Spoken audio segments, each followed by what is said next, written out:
Hey everybody, before we get into this recap, if you're looking for a Season 1 recap of Ted Lasso, there should be a little tab up in the top. Just click that. But Season 2 kicks off a few weeks into the season. AFC Richmond is about to win their first game. They have a penalty kick, and none other than Danny Rojas is about to take it. But as he strikes the ball, their mascot, Earl Greyhound, gets loose. He jumps in front of the net and gets struck by the ball and killed. And man, it is a big buzzkill. Dead dogs aren't really good for business, and the video's kind of going viral, which is putting Rebecca in a little bit of a tizzy. Ted, though, is handling it great. The media is actually asking about the games and when do you hit the panic button because they've had so many ties. But leave it to Trent Krim from The Independent to ask Ted if he has any comments on Danny killing the dog. Ted tells him that he hasn't spoken to Danny, but he hopes that Danny isn't taking it too hard, which he is. He's an inconsolable mess. But Ted then tells a touching story about his connection with dogs, how he was scared of dogs for a while until he got to take care of one from a neighbor who wasn't doing well. After the press conference, Ted goes and sees just how bad of a state Danny is in. When he tells Danny, "Don't forget, man, football is life," Danny just looks at him and says, "It used to be." He then tells the team to just be a goldfish, forget your mistakes, reconvene in the morning. But one of their newer players, Jan, who is Dutch, turns to one of the players and says, "Why would I forget what I did? You're the only one who played poorly." And Sam has to point out that Jan isn't being rude, he's just Dutch. The coaching staff then goes and has a post-game meeting, and Ted gets a text from his son who is wearing a bunch of ties, making light of the fact that all AFC Richmond does now is tie. Ted feels like this is the sports gods punishing him for wanting a tie at the end of the last season. And Nate points out that the team is playing well, they're just a little bit unlucky. But Ted and Beard have another name for unlucky. It's the New York Jets. The new Nate then interrupts the meeting and says, "Hey, can I leave early? It's my mom's 50th birthday." Which isn't a problem for Ted, but it is a problem for Nate. He kind of gives Will a hard time about this, and then turns to Ted after Ted tells him, "Yeah, well, it's fine, you can leave," and says, "You can't be too easy on them." The next morning, Ted goes to meet with Rebecca, Higgins, and Keeley, and he tells them that Danny will bounce back. But because of what Danny did, Rebecca now feels guilty, so she's become a benefactor of a dog shelter. A really big benefactor. Higgins then heads out, and Rebecca starts freaking out because she got a text message from a guy that she's talking to. And her and Keeley start geeking out over the fact that this guy texted her back. Ted tries to get filled in, but they just shush him. They give Ted the bare minimum details, and then Rebecca asks Keeley if her and Roy would be up for a double date next week, which Keeley says, "Yeah, absolutely." Ted then asks Keeley, "Did Roy come to the game?" And Keeley says, "No, he didn't." And Ted lets her know that Roy always has a ticket if he wants one, but Roy's actually busy coaching the youth of England. And in pure Roy Kent fashion, he's using the Queen's English. Very inappropriate, telling them how they played like a bunch of little pricks. Gets to the point where one of the mothers actually has to tell him, "You can't talk like that even when they are being little pricks." Later, after one of his practices, Keeley informs him that he's going to have to go on a double date with Rebecca and her new guy next week, and that doesn't really sit well with Roy, but he agrees to do it anyway. Keeley then asks Roy, "Once the season's over, you're going to have more time to see friends, right?" And Roy says, "I see friends all the time. I have my yoga moms." And Keeley asks him, "Well, don't you ever want anything more than just sitting in a yoga pose and getting buzzed on rosé, talking about reality TV?" And the answer is no. Roy loves the fact that these women know nothing about him. She then tells him that Sky Sports reached out about an analyst deal, but Roy doesn't want to do that. And one of the issues is Keeley thinks it's a good idea. And Roy tells her, "The last time I did one of your good ideas, I made a fool of myself. It was my retirement press conference, and I looked like an idiot." She once again tells him, "I think you'd be an amazing football analyst." But for the time being, Roy Kent is perfectly happy just chilling in his yoga moms group and coaching kids under the age of 10. The next day when Ted brings Rebecca her biscuits, she's a little disappointed to see Ted because she really wanted to see Keeley. She wanted to talk more to Keeley about what she's going through with this relationship. And Ted says, "Well, look, I understand. I want to be Keeley every day too, but let me take a crack at it." And Rebecca's a little surprised, but she's willing to give it a chance. So Rebecca fills Ted in on the guy that she's talking to, a guy named John. And Rebecca starts describing the guy, and he sounds great. And Ted says, "I'm confused. Is there a problem?" And Rebecca kind of looks at the ceiling and says, "Yeah, I guess not." He then heads off to practice and sees if Danny Rojas is bounced back, and unfortunately, Danny is not. He's dealing with nightmares where he wakes up in a cold sweat screaming about killing a dog. And it transitions to the pitch where he starts sailing every single kick over the goal. He tries to give Danny a pep talk as he walks him over to the corner to see if maybe doing corner kicks will help, but it doesn't. In fact, Danny drills Ted. After practice, Ted gets his coaching staff together, and he can't figure out what's going on with Danny or how to fix it. And Beard says, "I think we already know what the issue is. It's the yips." Although Beard writes it down because you don't say the yips out loud. Of course, Nate, not knowing what the yips are, ends up breaking that rule, and they have to explain to him why you don't say the yips. It's like saying Voldemort. Higgins then brings up the idea of what about therapy? getting this guy to see a sports psychologist. Maybe that'll work. And at this point, Ted's ready to try anything, so he tells Higgins, yeah, go ahead, do it. That night, though, Ted and Beard go out for food, and he tells Beard that he can't quite figure out why, but the idea of bringing in somebody from the outside, the therapist, to try to help Danny, it doesn't really sit right with Ted. He thinks that it has something to do with the fact that he doesn't really trust therapists after what happened with his marriage, and how they did go to therapy, and it didn't help. Beard reminds him to not judge a book by its cover, and everybody's different. But as Ted and Beard were talking over dinner, that's not the only dinner that was going down that night, because that was the big double date night. And as Rebecca introduces Keely and Roy to her new guy, John, you can tell that Roy wants nothing to do with this guy. Part of the reason why is because he knows who Roy is. But Roy also feels like this guy is a tallywhacker. And when the date ends, Rebecca heads on over to Roy and Keely to see what they think. And Keely's playing it PC, saying he's a really nice guy. And finally, Roy just cuts the BS and says, he's fine. That's it. And that's all right, because most people are fine. But it's not about him. It's about you and why you think that he deserves you. Because, Rebecca, you deserve someone that makes you feel like you've been struck by lightning. Don't you dare settle for fine. And that's pretty eye-opening for Rebecca. The next day, when she meets with John, she realizes that Roy might have been right. There's not really a spark going on. This guy really doesn't do it for her. And during this coffee, she realized that she needs to be brave enough to let somebody wonderful love her without fear of being hurt. She then breaks up with John. The next day, though, as Ted is sitting in the facility just having fun with his coaching staff, Higgins brings in the therapist, Dr. Fieldstone. And she doesn't really play into Ted's personality much. She gets to the whole reason why she's here, Danny Rojas, and has Ted fill her in on what's going on with him. She's speaking about how this can be fixed, and Ted says, you're pretty confident you can fix Danny then, right?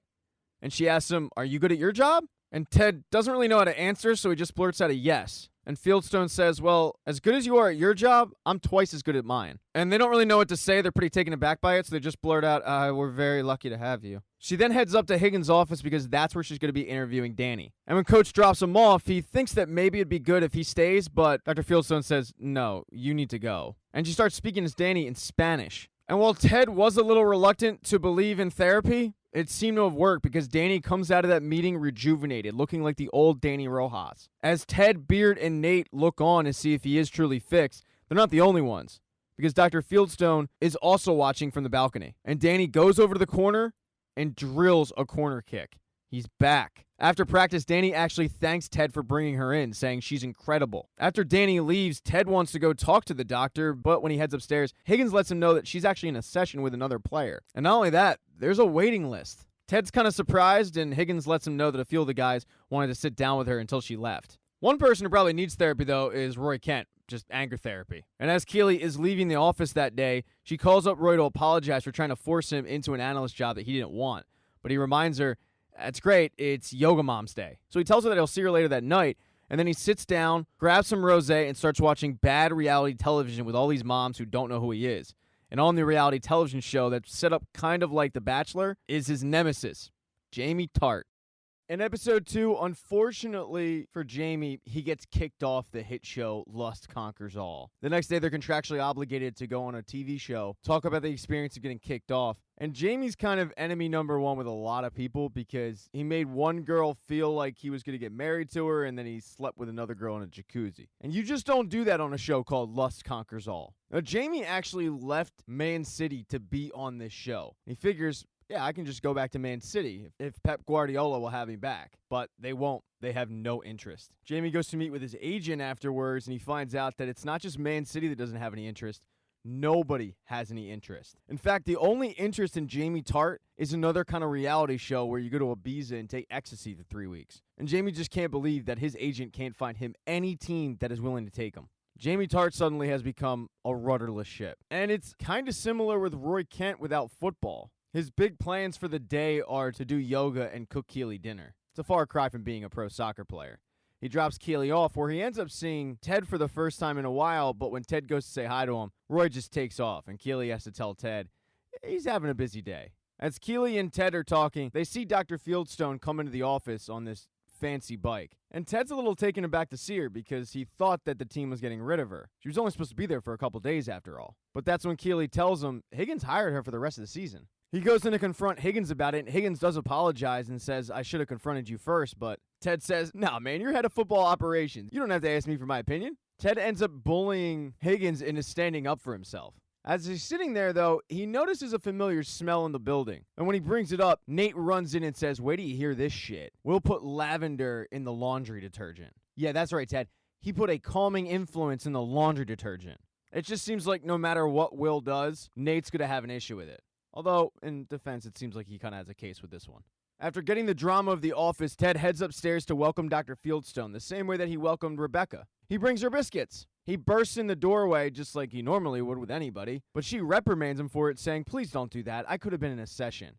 And that kind of takes Ted off guard a little bit. He offers her the biscuits, and at first she says no, but she eventually takes a bite of one. But then she hands him back, saying, "Thanks, Ted, but I don't eat sugar." In a past life, when I would eat sugar, I would talk nonsense for an hour and then pass out. Ted explains that he's the same way with video games. It's something in his life he really enjoys, and he pretends that somehow not having it is better for him. But in reality, he's just depriving himself of something that makes him happy, instead of attempting to adjust your relationship to it. He then excitedly sits down and asks her, "What's your favorite book?" But instead of answering the question, she says, "This is very interesting. This is clearly your way of connecting with people. It's very disarming." And then right before she kicks him out, she says, "I'd really like to observe training today," which Ted says, "Yeah, you're welcome anytime." But Ted is completely thrown off by this woman. He can't read her at all. Ted then heads upstairs to see Rebecca, who's setting up a new online dating profile with the help of Keeley. And when he hands her the box of biscuits, she's a little appalled to see that there's a bite taken out of one, and Ted explains how he gave her biscuits away to Dr. Fieldstone, but Fieldstone doesn't eat sugar. And Rebecca's response to that is, "What a fucking asshole."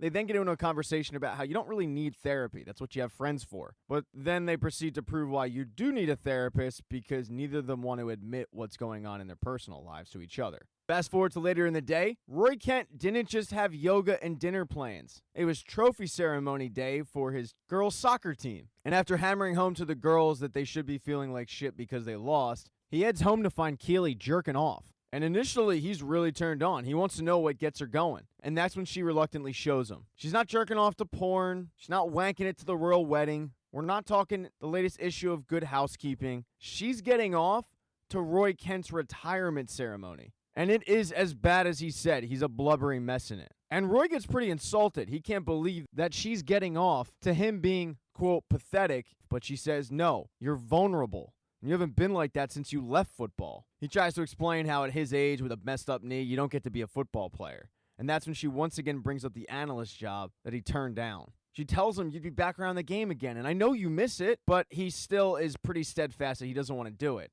And that's when she really hits below the belt, saying, "You're just like Jamie." And this didn't come out of the blue. Keeley ran into Jamie that day. Jamie had nowhere else to go. He needed to talk to somebody about what was going on in his career, and Keeley was always really good at listening. So he hunted her down in a coffee shop, and the two chatted it up. And it turns out that with nowhere else to go, Jamie wants to come back to Richmond. Keeley explains that while Jamie is really lost, at least he's trying to find his way back to the game. Roy, he's content with yoga moms. Eventually, he reluctantly gives in. He will do one episode on the analyst role, but when it doesn't work out, he vows to hire a bunch of little kids to follow her around for eternity and scream, "Told you so, told you so, told you so." That's a trade-off that she's willing to make. As Keeley and Roy were negotiating, Ted is sitting alone in the pub having dinner when the other lost soccer player, Jamie Tart, walks in. Ted invites him to sit down and says, "What can I help you with?" And that's when Jamie asks, "What are the odds of me coming back and playing with Richmond?" And Ted explains, "Jamie, you burned a lot of bridges over there. Let me ask you a question. Why did you leave Man City and go on that show? You were getting good minutes." And at first, Jamie toes the company line, saying, "I thought it would be fun. I thought it would boost my brand." But Ted knows that's a lie. And eventually the real reason comes out. Jamie went on that show and quit Man City because of his dad. Jamie got sick of his dad criticizing every little thing he did on the pitch, so he decided to piss him off by going on the show. Ted tells Jamie that sometimes an overbearing dad is what drives men to be great. Bono's dad was apparently a piece of work, but then again, so was Joshua Tree. When there's a little bit of awkward silence, Jamie once again asks him, "So, what do you say? Can I come back?" And Ted turns to him and tells him, "Jamie, you're an amazing player, but I just don't think it's a good idea." The problem is, though, unbeknownst to Ted, the supporters down in the bar ended up taking pictures of the encounter. The pictures end up hitting social media, so when the Richmond players show up the next morning, they assume that Jamie's coming back on the team. And as Ted told Jamie, he burned a lot of bridges, so that doesn't sit well with the players. When Ted comes out on the pitch, Beard lets him know that it's a little contentious today. As if Ted wasn't already stressed out because Fieldstone is right behind him watching his every move. When he tries to correct Sam on his passing, Sam ends up flipping out at him, initially telling him he could do better, but then storming off the pitch. Ted has to go chasing after him, but before he enters the locker room, he makes sure to let Fieldstone know he's not usually like this. He finally catches up to Sam and says, all right, man, what is it? It's pretty clear that you have something going on. And after some prodding, Sam says, I can't believe you're bringing Jamie back to the team. I mean, how many locker room blowups have we had since Jamie left? None? I mean, yeah, we haven't won yet, but we will. I believe that. Just because Jamie scores goals does not mean he deserves to be here. All of this, by the way, catches Ted completely off guard. He had no idea that the picture was circulating on Twitter. Sam then goes on to tell Ted that no player has ever made me feel as bad about myself as Jamie Tartt did. Ted tells Sam, look, I understand you're upset with him, but Sam cuts him off and says, no, I'm not upset with him. I'm upset with you. You didn't even talk to us about it. And Ted says, honestly, I didn't think there was anything to talk about. I told Jamie it's not going to happen. And that completely changes Sam's mood. Sam feels pretty awkward and apologizes to Ted, but Ted says, Sam, don't worry about it. You're a leader on this team. I want you to speak your mind. Sam gets a big smile and thanks Ted and then says, you know, my father tells me every time he sees you on TV, he's very happy that I am here. He says I'm in safe hands with you. Ted thanks him, but then he makes him run a bunch of laps for storming off the pitch. But it wasn't just Ted and Sam that were talking, because over in the corner, Higgins had set up shop in the weight room. He gave his office to Dr. Fieldstone, and he never got it back, so he's kind of a man without a home. So after practice, Ted invites Higgins downstairs to join the Diamond Dogs, where he belongs. Ted then tells the group, we need to discuss the future of Jamie Tartt with this team, and Beard's a little surprised because he thought that topic was dead. And it was, until Sam reminded Ted that not everybody's as lucky as Sam to have a great dad. Higgins does say that Jamie could be exactly what they need, but Nate points out that it could also ruin morale. They put it to a vote, and the only person in favor of bringing back Jamie is Higgins. So it seems like it's settled. Jamie's not coming back. As Ted leaves the office that night, he runs into Dr. Fieldstone, and she thanks him for inviting her to practice. She tells him that she'll email his staff her takeaways when she gets home, but he says, no, go ahead, give it to me right now. What do you got? So she tells him that there's a wonderful atmosphere at Richmond. All the employees are thoughtful and kind, and they actually listen to one another. He then asks her, so do you think we have like a if it ain't broke, don't fix it situation? And she reminds him, you have 8 straight ties. Heavy is the head that wears the visor. You probably have a lot on your mind, and I hope one day we get to sit down and talk about it. And Fieldstone was right. Ted does have a lot on his mind. He does need to shake things up in a way. So the next day, as the team's warming up on the pitch before practice, out walks Jamie Tartt. And then finally, there's Roy's big tryout. He's not looking forward to it. He doesn't want to do it. He's working with guys that when he played against them, he couldn't stand. But he shines.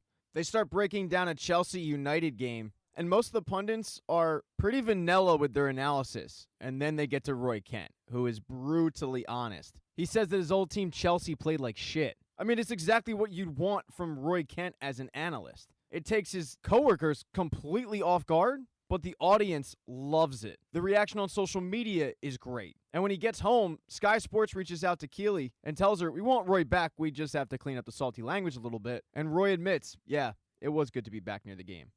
Episode 3 picks up a couple of days after Jamie Tartt has been integrated back into the team. Ted goes to give Rebecca her morning biscuits, but right outside of Rebecca's office is some 13-year-old girl that Ted doesn't know. When he walks in, he finds out that it's Sassy Spur's daughter. Sassy's speaking at a conference, so Rebecca's going to be watching the 13-year-old outside, who's named Nora, and it turns out Rebecca is Nora's godmother. After this, Ted heads downstairs to address the media, and it turns out that Richmond FC is actually heavily favored this week. But Trent Krim from The Independent always has to ask the hard questions, so he asks about the impact of the locker room by bringing in a guy like Jamie Tartt. And Ted tells Trent that he doesn't really think it's going to be an issue. But as Ted is talking about how Jamie's return to the team won't negatively impact the team itself has kind of ostracized him. Jamie's in a corner, doesn't really talk to anybody. And when Keeley comes in with photos from a Dubai Air photo shoot that Sam is featured in, and the team is huddled around him joking about the photos, Jamie tries to be included and joke back, but anything Jamie says just feels mean-spirited. Gets pretty awkward. Before Keeley does leave, she reminds everybody to sign up for a new dating app that she's peddling called Banter. Keeley exits, Ted enters, and they start going over the game plan for that week, but Jamie interrupts Ted and says, actually, I'd like to address the team. And Jamie apologizes for everything that he did, which turns out is a lot because the team starts going around the room saying what a douchebag he was. Jamie vows, though, to be different, to change, and to become a better teammate. They all then head out to the practice pitch where Ted lets Jamie know that he's going to start him on the reserves and make him work his way back into the starting rotation. But just because Ted has forgiven Jamie doesn't mean his teammates have, because during practice, as Jamie is streaking down the pitch, his teammates are gunning for him. And Jamie's able to dodge the first few, but Sam ends up performing a pretty hard slide tackle, walking over to Jamie and saying, "Oh yeah, things changed when you were gone." And Sam is kind of flying high.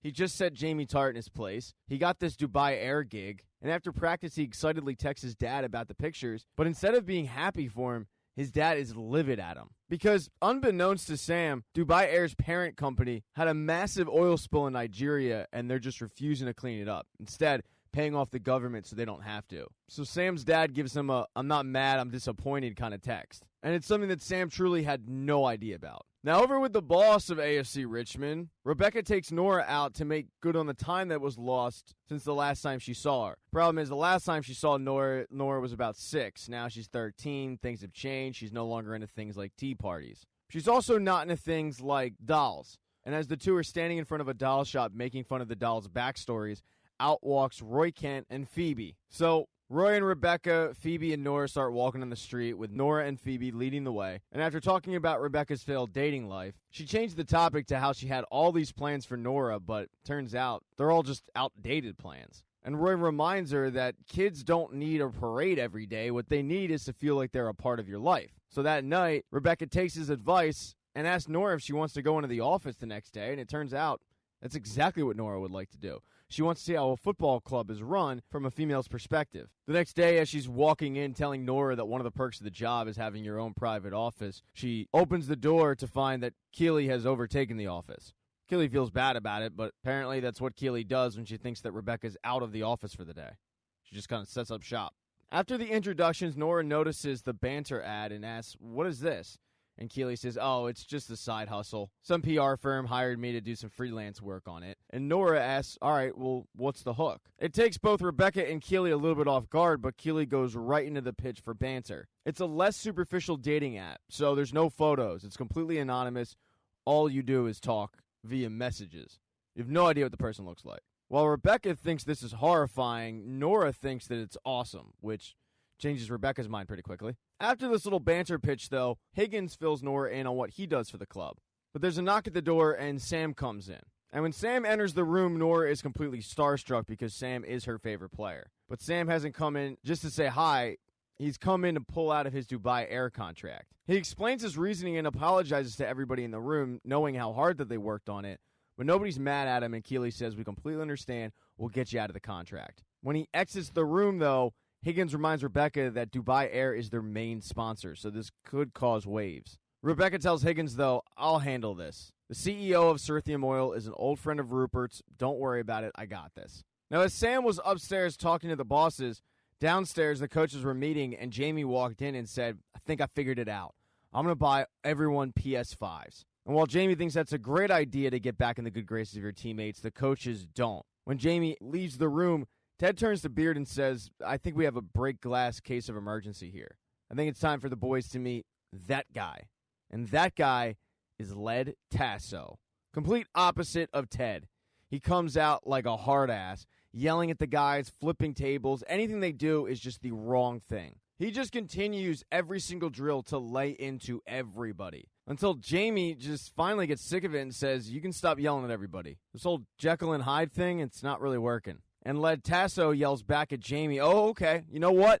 Practice is canceled," which is literally what everybody wanted. So for the first time since Jamie's return, his teammates are actually happy with him. As Led is walking off the pitch, though, Beard grabs him to shake him out of it, and that's when we get the return of Ted. Now, practice was being observed by Dr. Fieldstone, so they start explaining the method of Ted Lasso, and she's figured it out already. The thought process behind it is that everybody's mad at Led, so they forget to be mad at Jamie. But you can tell that she thinks this is a terrible idea. After the guys shower up, Jamie, who is still having a hard time getting reacclimated to the club, goes to talk to Keely.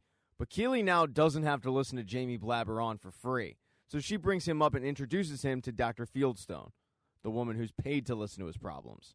And you figure that one of the issues might be Ted Lasso. Now, as the team was getting introduced to Ted Lasso up in the owner's box, that thing that Rebecca thought would be easy turns out to be pretty hard. She calls up the CEO of Cerithium Oil to get Sam out of his contract, but his response is, "Release him." And now she's in between a rock and a hard place. Releasing Sam, which is stupid, or risk pissing off the team's biggest sponsor. And considering they're already paying Premier League prices while getting championship money revenue, pissing off your main sponsor is a bold move. But Nora reminds her that sometimes you have to do the right thing even if you lose. So with life lessons from a 13-year-old, Rebecca emails the CEO back telling him that they will not be releasing Sam.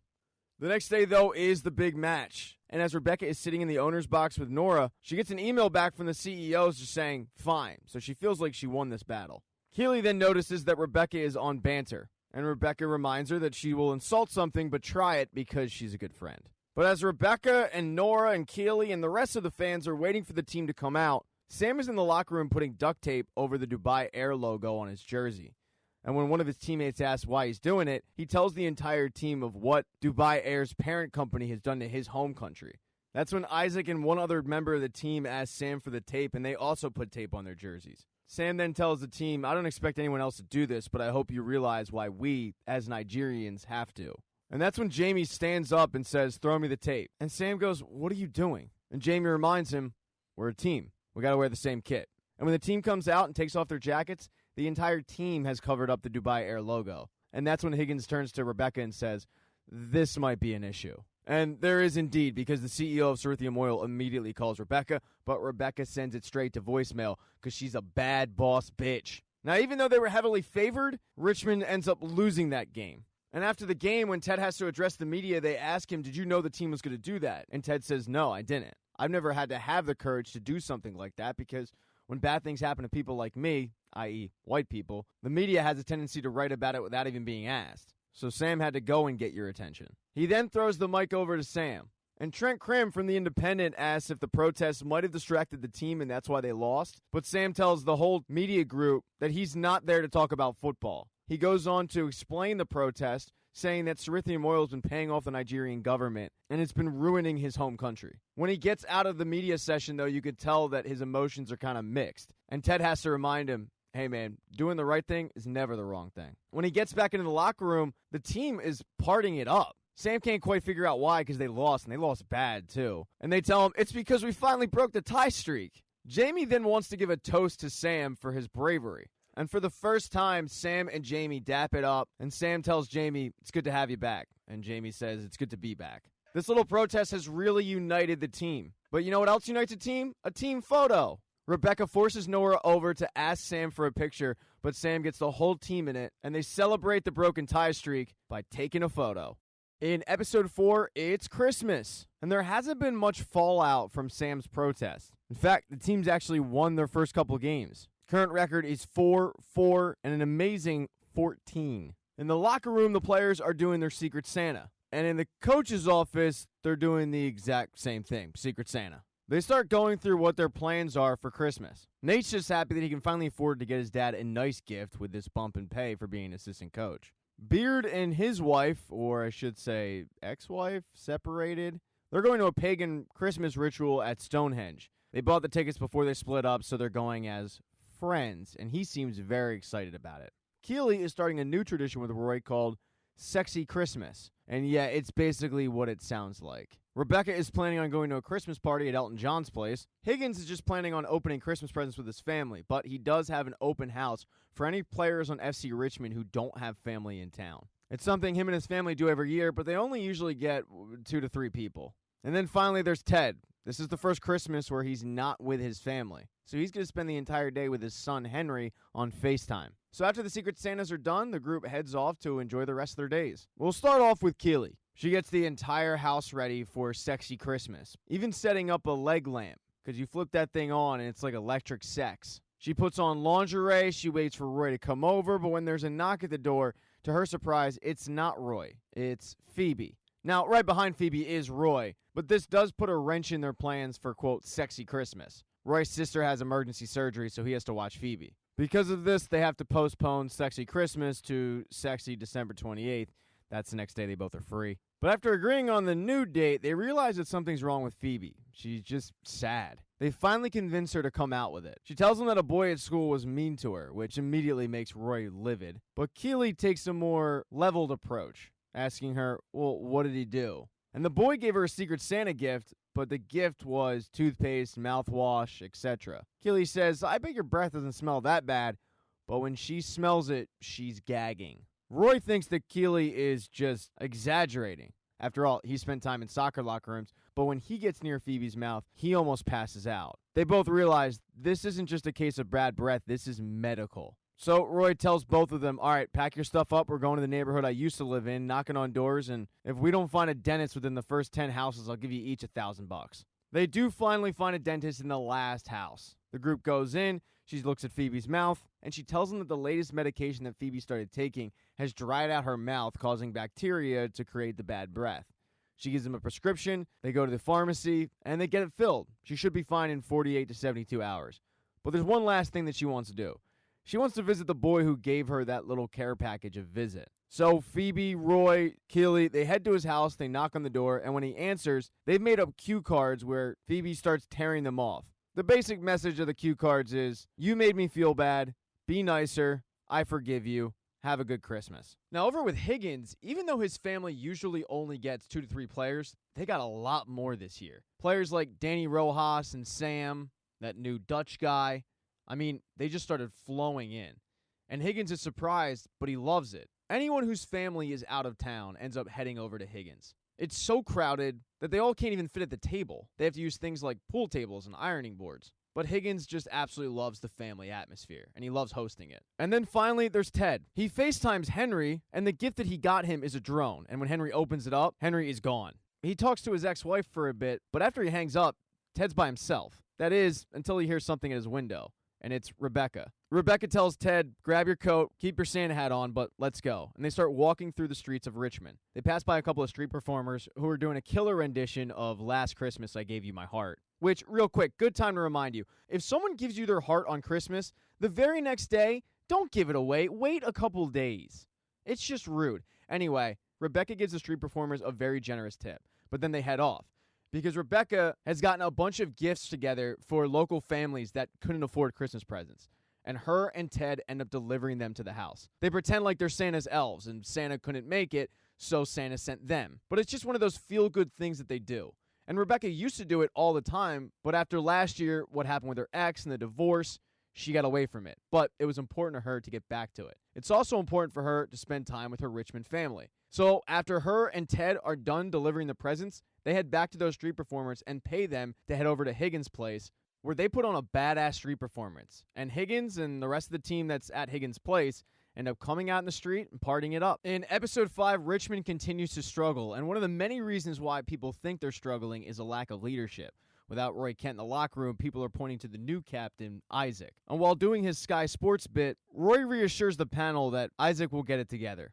But it's clear as the team is watching film study that Isaac is just wound way too tight. He's yelling at his teammates, he's blaming people, he's pointing fingers. And Ted interrupts the film session and reassures them that even though he hears what's going on and hears the chatter, he doesn't believe they're a bad team. He thinks that good times are ahead. He uses something called rom-communism. Basically the idea that in rom-coms, everything ends up working out in the end. He says that what's going on with them right now is that they're in the dark forest, and fairy tales don't start or end in the dark forest. And everybody is engaged on Ted's every word, including Dr. Fieldstone, who is in the back monitoring this. But Isaac doesn't really seem to get the message, because he continues to point fingers and yell at his teammates. And no one really knows what's going on with Isaac, including the coaching staff. But it's become apparent that something's wrong, to the point where Dr. Fieldstone comes in and asks Ted, is Isaac okay? And Ted says, no. He's way too tense. She offers to talk to him, but Ted says, no, it's okay. I got it. I know exactly what he needs. In reality, Ted has no idea what he needs. What he does know is that since Isaac is an alpha, he's only going to respond to alphas.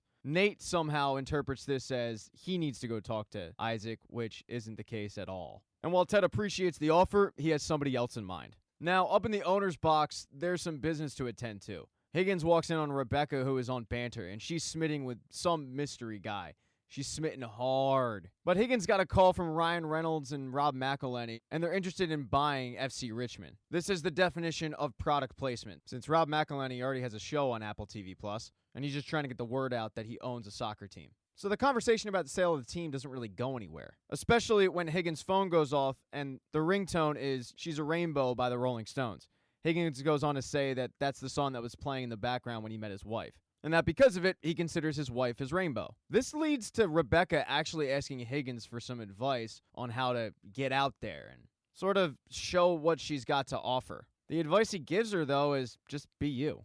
Rebecca then gets a knock at her door from Keely and Nate because Nate needs a table at a local restaurant. He wanted to get it for his parents' anniversary. It's one of the few restaurants where his dad doesn't complain. Problem is, when he went in there to make a reservation for a good table, they told him they don't do that. Because of this, Nate came to Keely looking for fame, when in reality, he works for FC Richmond. He shouldn't need it. Rebecca actually goes so far as to offer to buy the restaurant, but Keely reminds her, no, we need to teach Nate how to handle himself in public. And Rebecca understands this because when she goes into these league meetings with a bunch of men, they kind of look at her like a ditzy bimbo. So she has to show a level of confidence, and that's what they teach Nate to do. Go into that restaurant and demand respect. With these new learned tricks, he's hoping that this works when his parents and him head to the restaurant later that night. But that's for dinner. Ted Lasso needs some lunch. He also needs to find himself an alpha dog, and he kills two birds with one stone when he finds Roy Kent at a kebab place. Initially, he asks Roy about joining the coaching staff, but Roy says, no, I'm happy with the job that I have right now. I have no interest in going back to Richmond. Ted then says, all kidding aside, man, I just need a favor for Isaac. Roy knows that Isaac is simply in his head, and he does agree to help. That night, he tells Ted to bring Isaac to a location, and when they find Roy, it's outside the apartment complex that Roy grew up in. And right down below it is a small, tiny soccer pitch. Roy goes on to explain that he spent hours out there. That's where he learned the game. That's where he fell in love with soccer. And anytime he was on a cold stretch, he came back to that exact tiny pitch. He would play with the locals there and remember the fact that soccer is a game and you're supposed to have fun. So he wants Isaac to do the same thing. Now, Isaac is hesitant at first, but after a while, he starts buying in and he starts dominating this soccer game, remembering how fun the sport can truly be. Isaac heads home and Ted starts walking with Roy and says, nice work, coach. And Roy says, do you really think I'm going to fall for this? Trying to get me to come back to the club and coach? Ted reassures him that he has zero interest in trying to get him to do something that he doesn't want to do. But that's a lie. He starts quoting lines from a bunch of romantic comedies, changing it to fit the narrative that he wants Roy to be a soccer coach. But Roy once again hammers home that he's never coming back to Richmond. Let it go. Even though Ted was shot down, the work with Isaac was a success. And so was Nate's little tutorial. He also had a successful night. Initially, when him and his parents showed up at the restaurant, they were given a table way in the back. But Nate remembered what Rebecca and Keely taught him, and he marched up to the hostess and said, look, that table that I wanted by the window is open, so why don't you give it to me? And she did. She wouldn't, however, give him her number because she's picky. But because of Keely and Rebecca's teachings, Nate was able to give his parents a really nice night. The next day is match day. Roy heads off to his analyst gig, and Ted heads off to the pitch. He runs into Dr. Fieldstone, and she asks how he's doing, and he does admit that he's feeling a little under pressure. She tells him that her door is always open if he needs her, but he does what Ted Lasso does. He deflects with humor. The team then gets ready to get off the schneid. Over with Roy, though, the analyst asks about this 17-year-old hot prospect and how they expect him to do. And Roy is honest. He says, I have no idea. He's 17. The truth is, we have no idea. We don't know. We're not in the locker rooms. We're not on the pitch with these guys. What we do is we come out here and we say what we think they should do. And then at halftime, we come out here and yell at them for not doing what we told them to do. The truth is, we just don't know. They then try to change the subject and show Roy his old team and how they're warming up. Isaac is extremely loose. He's having fun. He's got a really good energy about him. The analysts, however, are criticizing it because they're not aware of what Isaac just went through. And Roy, seeing what's on screen, is getting emotional because he realizes this gig isn't for him. To the surprise of his co-analysts, he takes off his gear and he says, I'm sorry, I'm not meant to do this. And he leaves.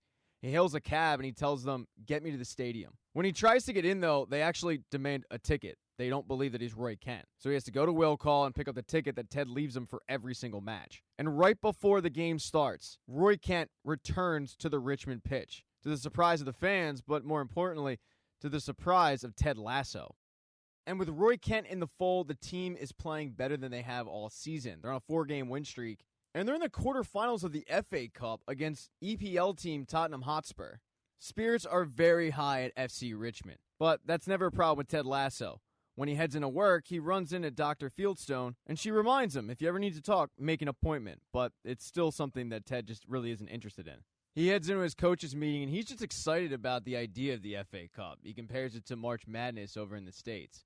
But it's obvious something's going on with Beard. He doesn't seem like himself, and he's yawning a lot, and eventually, Roy Kent asks, what the hell's wrong with you? And Beard lets him know that him and Jane got back together. Everybody acts really excited for him, except one brave soul, Higgins. He asks him, "Do you really think that's a good idea?" And the room gets insanely quiet.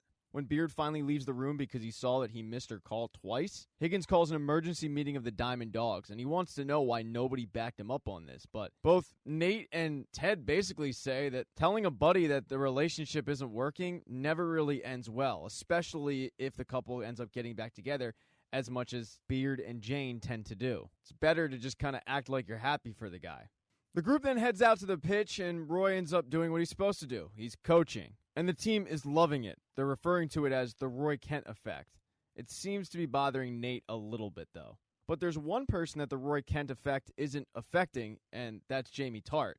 And it's not for lack of trying. Jamie goes up to Roy and says anything I need to do, but Roy ignores him. Ted has to remind Roy, you're paid to coach all the players. And Roy turns to Ted and says, well, then you can dock my pay. As practice continues, Rebecca opens up her office window and yells down to Ted that he has to cancel his plans because she wants him to go to lunch with him that day. And that's because Rebecca's mom wants to meet Ted. She showed up uninvited at Rebecca's house because she's decided to leave Rebecca's father. It got kind of awkward because Rebecca had a guy over and the guy wasn't wearing any clothes, but this news didn't really surprise Rebecca at all. In fact, she's kind of used to it at this point. It happens a lot. Her mom will say that she's leaving her father. Her father then buys her some environmentally conscious gadget. Her mom goes running back to her dad. Circle of life. But for the time being, the two are separated. After practice, Ted and Beard head back in their offices. Keely asks Ted if he wouldn't mind driving to lunch, but then Ted gets a phone call from Henry's school. They want to know if Ted can drop off lunch, but the problem is Ted's kind of far away. And while on the phone, his ex-wife shows up, so she kind of saves the day, but Ted's mood suddenly changes. He doesn't really have time to focus on the phone call, though, because Jamie Tart comes in the office and says, "You guys got to tell Roy to start coaching me." And they all kind of laugh at him, saying, "Wait, you actually want us to tell Roy Kent what to do?" Jamie kind of throws his hands up and says, "Guys, I'm asking for help here." And Ted tells him, "You guys have your own history. You guys have to get together and woman up because you've been doing too much manning up." Keely then turns to Jamie and says, "I'll tell you some advice. Agree with him. That's what I do.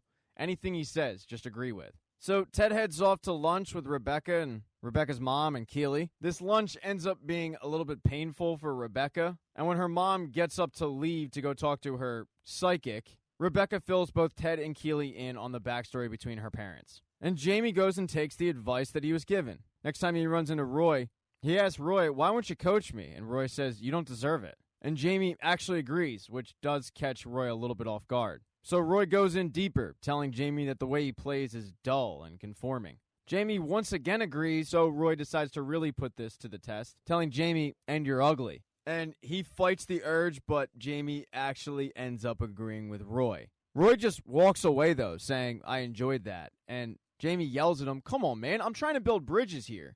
And this results in the two getting into a pushing match where Ted has to run out. And Ted, who has arrived back from lunch at this point, has to get in between the two. And Ted realizes that he's going to have to mend this relationship between the two. Jamie says, "If you're going to make me better, then I want to hear it." So Roy says, "Okay, I'll tell you what's wrong with you. Ted messed you up. He made you a team player. We need you to be a prick out there. We need you to score goals, and right now, you're average. So, sometimes, when it is appropriate, you can be a prick. And trust me, you'll know when the time is right." The next day is the big match between Richmond and Tottenham Hotspur.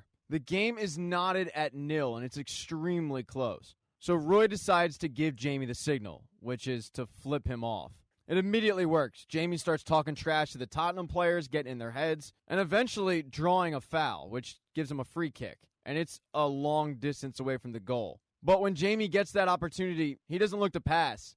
He looks to shoot, and he doesn't miss. It puts Richmond up 1-0. It's actually a goal that Roy Kent called from the sidelines. Richmond, though, is about to pull off a major upset, but they're slowly coming apart. They're playing way too tightly wound. And in arguably the most crucial point of the game, Ted mentally checks out. Beard notices it and asks if he's all right, and Ted says, I gotta go, my stomach, and walks off the pitch. It throws his team completely out of whack, and they end up giving up the game-tying goal. The absence of Ted has piqued Rebecca's interest, so she ends up leaving the owner's box and heading down to see if she can find him. When she gets down there, though, she can't. Now all of the game planning is up to Beard, Roy, and Nate. But Beard doesn't ask Nate's opinion. He says, Roy, what do you think we should do? And they start discussing strategy with each other when Nate just throws his dick on the table, ignores Beard and Kent, and starts making substitutions. He also then tells the defense to play back. And while this is a bold move, it ends up working out. Tottenham, playing very aggressive, ends up getting caught in transition. Jamie goes the other way and scores the game-winning goal. Richmond is going to the semifinals. Rebecca, who is still in the locker room, still looking for Ted, still unsuccessful at that, ends up running into the team and the coaches who run in, and she congratulates Roy, telling him this is the Roy Kent effect. But Roy, give him credit, says, that's not me, that was all Nate. And it's Nate who ends up doing the post-game presser. He tells the media that while he knew that Richmond needed a goal, he also knew that Tottenham needed a goal too. So the idea was to not let Tottenham through, and eventually someone screw up. They did, and they scored. Everybody with the team is in a great mood after this huge win. But something has been weighing on Higgins' mind, and that's how to tell Beard that him and Jane aren't right for each other. He even consoled Rebecca about this, and she had warned him that at one point she told her mom that she should leave her dad, but when they got back together, her mom didn't talk to her for 9 months, so, beware. But Higgins just can't let this go. He wants to be a good friend of Beard, so he catches Beard leaving the field, and he tells him. But Beard doesn't lose his cool on Higgins. He actually gives him a hug, although he does end up going home with Jane. Rebecca saw this conversation going down outside, and she's decided that she needs to have that tough conversation again with her mom.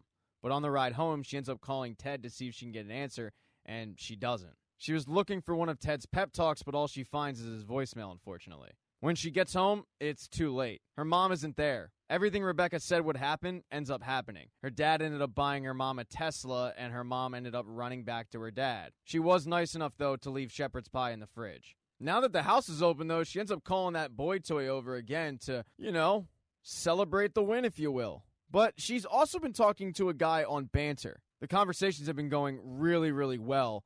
And he messages her and says, I had a crazy day at work today, but I couldn't stop thinking about you. Maybe we should meet up. And yeah, everybody thought it was Ted, myself included. No, it's actually Sam. Sam has been talking to Rebecca this entire time. Kudos to the writers on that plot twist. This episode, though, doesn't end on a happy note. No one was able to find Ted until Dr. Fieldstone went up to her office to lock up, and Ted was sleeping on her couch in the dark. And you can tell that something's going on with Ted, and he tells Dr. Fieldstone, I want to make an appointment. In episode 7, Ted goes to meet with Dr. Fieldstone for their first meeting, but he's nervous. He's talking way too much and not saying anything. He's extremely uncomfortable. It doesn't help, by the way, that Dr. Fieldstone isn't really saying much at all. She's just listening, which is, in fact, her job. After about 5 minutes of nonsense, Dr. Fieldstone finally asks, why don't you tell me about what happened the other night? And Ted gets up and says, yeah, I don't want to talk about this, and runs out. He's not the only person, by the way, who's had a rough morning. Nate has been definitely reading the press clippings. He's been living on Twitter, and all of the reaction to his coaching has been positive. So he heads to his parents' house, hoping that maybe his dad would be proud of him. After all, he's on the front page of the sports side of the newspaper. But when he brings it up to his dad gives him a speech on being humble. So 2 of the 4 coaches have had a rough morning. They head out to practice where, during training, Ted lets the group know that it's really important to not let their opponents know how tired they are. They then break up into groups where Nate goes with the offensive players, and they're kind of razzing him a little bit about the whole Wonder Kid nickname that he gave himself in that post-game presser. And Nate takes it all in stride, except when Colin brings it up. And it's not like Colin said anything bad. All he said was, we're lucky to be taught by the Wonder Kid today. But Nate takes such offense to it that he says, all right, I need all our best goal scorers on the pitch. Actually, Colin, why don't you sit this one out? And it really upsets Colin, who's been seeing Dr. Fieldstone about being more confident. And this certainly didn't help. After practice, the team heads into the locker room, and Sam immediately hops on Banter.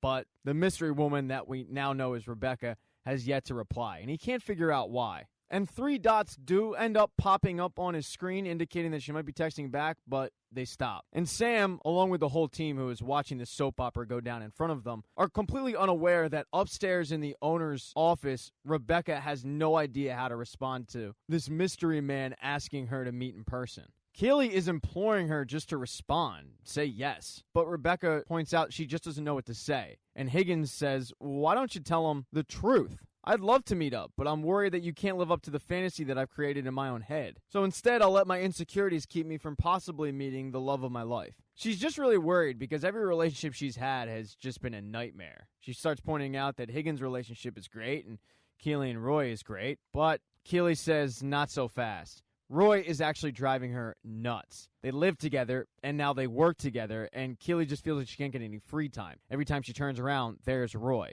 And Roy even proves her point by walking into the office and asking her, "You ready to go?" That night, though, as Keely is trying to get some work done, Roy comes downstairs and starts trying to spend some time with her, but she explains, "You need to go on the couch and read your book because I have a lot of stuff to do." So that's exactly what Roy does. But the fact that he listened ends up turning her on so much that it ends up distracting her from her work because she jumps all over some Roy Kent.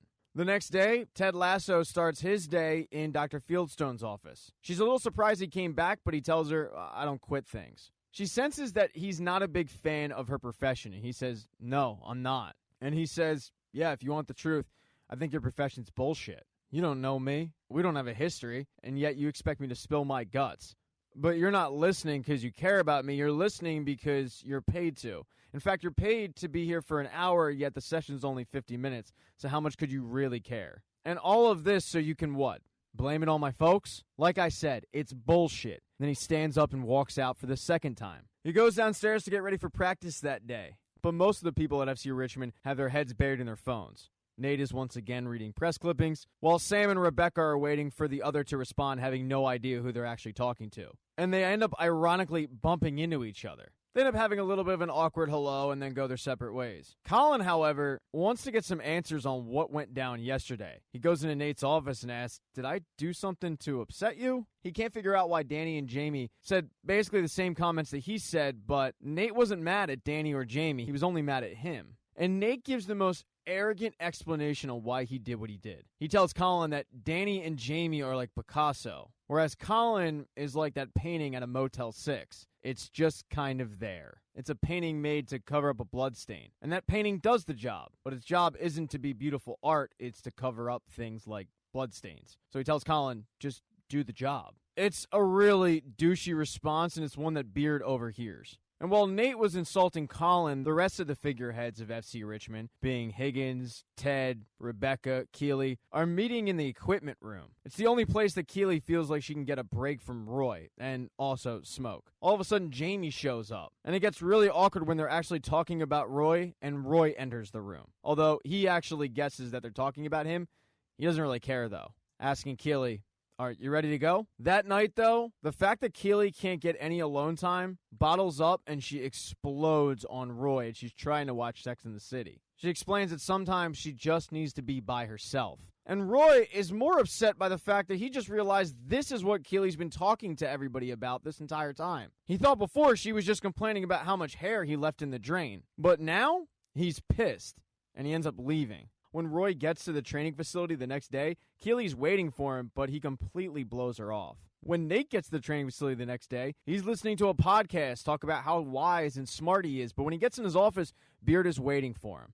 He tells him that he was rude to Colin, and it was weird and personal.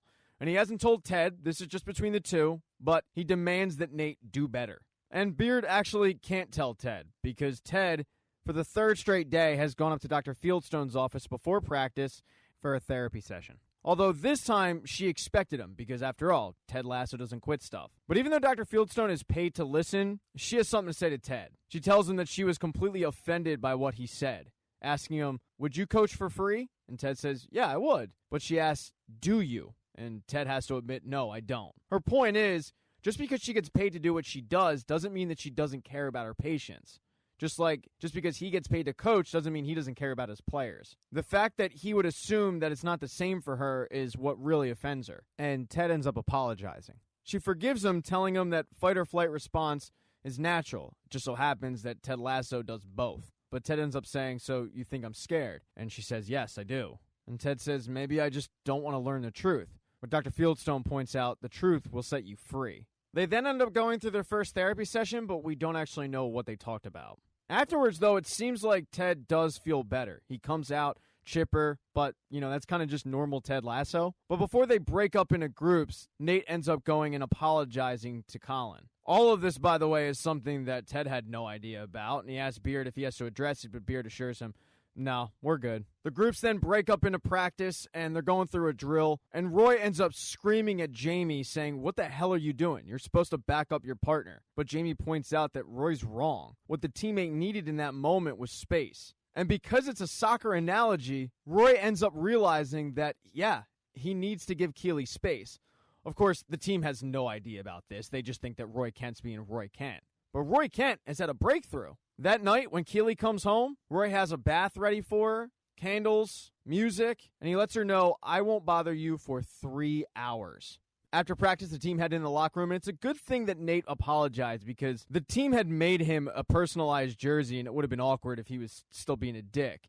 And the jersey has number 1, Wonder Kid. Nate loves it, and the team lets him know that it was actually Will's idea. He just thought it was a really cool nickname. Nate thanks everybody and then heads into his office, where he once again hops on Twitter, scrolling, reading all the positivity. But Twitter is a cesspool. Trust me, I can attest to that. There's always somebody out there waiting to tell you that you're a lib cuck soy boy, even though you've never had soy in your life.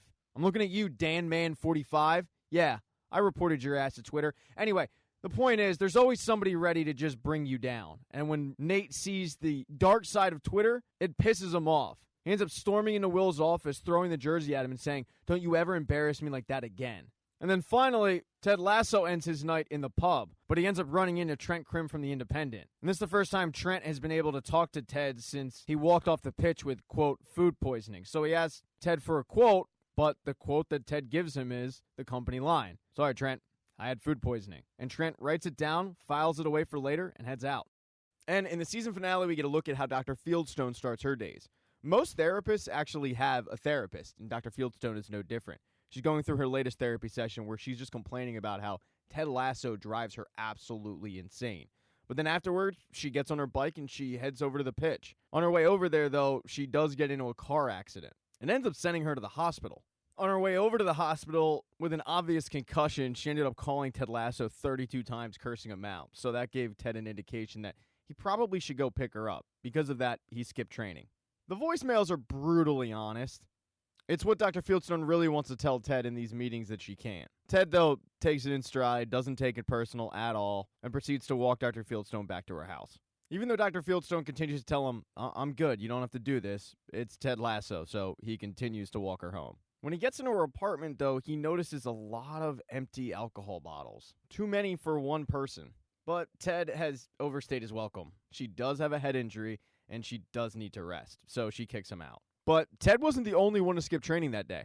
Roy Kent gets a phone call from Phoebe's school that he has to head over there for a parent-teacher conference. Phoebe has been using some inappropriate language, we'll say, and while the teacher agrees with Phoebe's sentiment, it's got to be toned down. It becomes pretty obvious who the bad influence in the room is. It's Roy Kent. Roy has to have a conversation with Phoebe about not cursing, but it's a fear that he actually has that he's infecting her with the worst parts of him. She reassures him, though, that because of him, she does things like stand up to bullies, so he needs to stop that nonsense ASAP. Because of the fact that Roy and Ted both miss practice, Nate has to run things. But afterwards, as the players are working out, Sam gets a phone call from his dad. His dad is ecstatic because Cerithium Oil has been ordered to pull out of Nigeria. And his dad says, Sam, it's all because of you. I'm so proud of you. Jamie Tart overhears this, and he just got a phone call from his dad, but he sends it right to voicemail because he doesn't have the same relationship that Sam has with his dad. But after this great news, Sam feels empowered. So he texts, unknowingly, Rebecca on Banter and says, dinner tonight, 8 p.m., I'll be there, so should you. He then waits for a response, and he's excited when he gets 3 dots on the screen. And he calls everybody over, and Rebecca responds with, okay. But now it's time for Sam to look his best. And there's one teammate who can do that, Isaac. Isaac is the team barber. He gives out 1 haircut per teammate a year. So you better save it for a big occasion. And Sam calls his in. Jamie, however, doesn't really understand the lore of this haircut, but after you see the finished product, you get it. Jamie still doesn't want to wait around and just watch a teammate get his haircut, so he heads to Higgins' office because he knows why his dad called. His dad wants tickets. Richmond is to play Man City in the semifinals of the FA Cup, so his dad wants to be there. Higgins asks him, do you want me to put him in VIP? But Jamie says, I don't care where you put him. Just give him tickets so they get off my back. Jamie then asks Higgins, do you have a good relationship with your dad? And Higgins says, ups and downs like everybody. And Jamie says, well, not me. My dad's a dick. In every situation, he's a dick. And Higgins tells him, I try to love my dad for who he is and not who he isn't. Whatever he is, Jamie, he's still your dad. And that makes him a VIP. Higgins then gets the info he needs and sends Jamie on his way. That night is the big date. Sam is in the restaurant. He's waiting by the bar. Rebecca is waiting in the car. She's terrified to go in. Keely ends up FaceTiming her, and when she sees that she's in the car, she yells at her, saying, would you get in there? It's either going to be an amazing night or it's going to be so bad that you can punish me for it for the rest of our friendship. But in a way, it's a win-win. So Rebecca heads in, and she's very surprised to see Sam there. She doesn't put two and two together initially, and neither does he. They just think that it's a coincidence that the two showed up at the restaurant. They have an awkward conversation because Rebecca doesn't want to admit she's on a blind date. She just says, I'm a little nervous because I'm meeting somebody. And Sam says, you don't need to be nervous. You look incredible. She then compliments him, but they kind of turn separate ways because they are on the lookout for who they were talking to on banter. But maybe a minute later, they realize, oh my God, I'm here to meet you. Rebecca immediately tries to leave the restaurant, repeating over and over, oh my God, this can't be happening. But Sam, the optimist, says, yeah, but it is, so let's run with it. Rebecca tells Sam, we can't do this. First of all, I'm your boss, and second of all, you're way too young for me. When she finds out exactly how young Sam is, he's 21, she starts beating herself up saying that she groomed him and she's a pedophile. And Sam reminds her, you didn't groom me, we didn't know who we were. She tries to leave, but right before she does, Sam says, hold on, we're both here. We both look good. We can still have dinner. It doesn't have to be a date. It can just be a funny coincidence. And hey, girls got to eat, right? So Rebecca reluctantly agrees. And they both have a great night. Sam ends up walking her to her steps, and she reminds him, this wasn't a date. And Sam gets real close to her and says, can we not do this again sometime? But she shuts that down, saying, Sam, I'm going in alone. Right before she does, though, she ends up kissing him. She then pulls back and says, no, we can't. We never again. We're not doing that again. But that can only help his contract negotiations with FC Richmond. Now, if only Dr. Fieldstone's night has gone that well. She's sitting in the dark watching television with a busted-up bicycle when she gets a phone call from Ted Lasso. Ted's checking in on her because she had a concussion.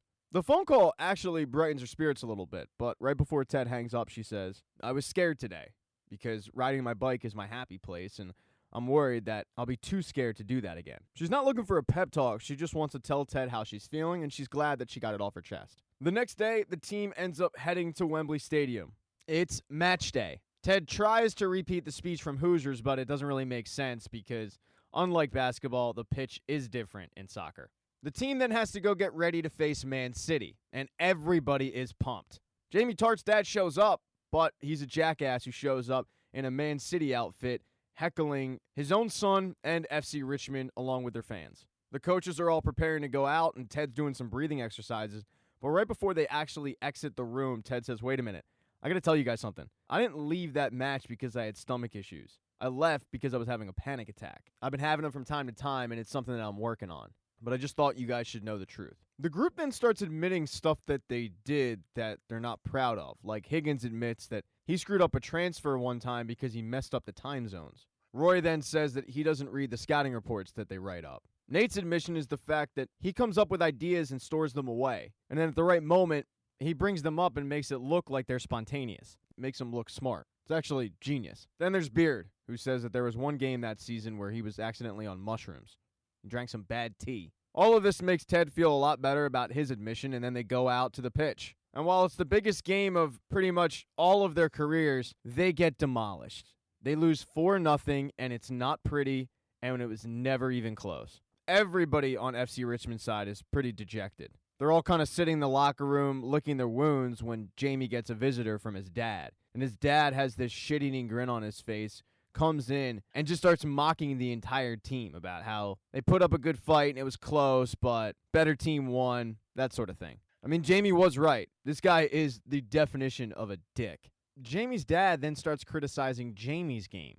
And it's extremely awkward for everybody in the room. His dad then asks Jamie, hey, can you get me and my friends onto the pitch to take some photos? But Jamie says, no, I'm not doing that. Jamie's dad tells him, you don't have to be a moody bitch just because you got your ass kicked on the pitch. And Jamie very calmly tries to stick up to his dad saying, don't speak to me like that. His dad says, okay, here's the truth. That little TV show you made, it made it easier for Man City to kick you to the curb. And look where you are now. You're playing with a bunch of amateurs. No offense, anybody, no offense, but he's screaming it.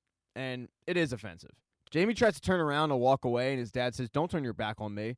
So Jamie turns around and punches his dad. Nobody in the room quite knows what to do. But when Jamie's dad gets up and tries to go back at Jamie, screaming at him, don't forget where you came from, Beard grabs him and kicks him out. The entire room gets silent. And that's when Roy Kent walks over to Jamie and gives him a hug.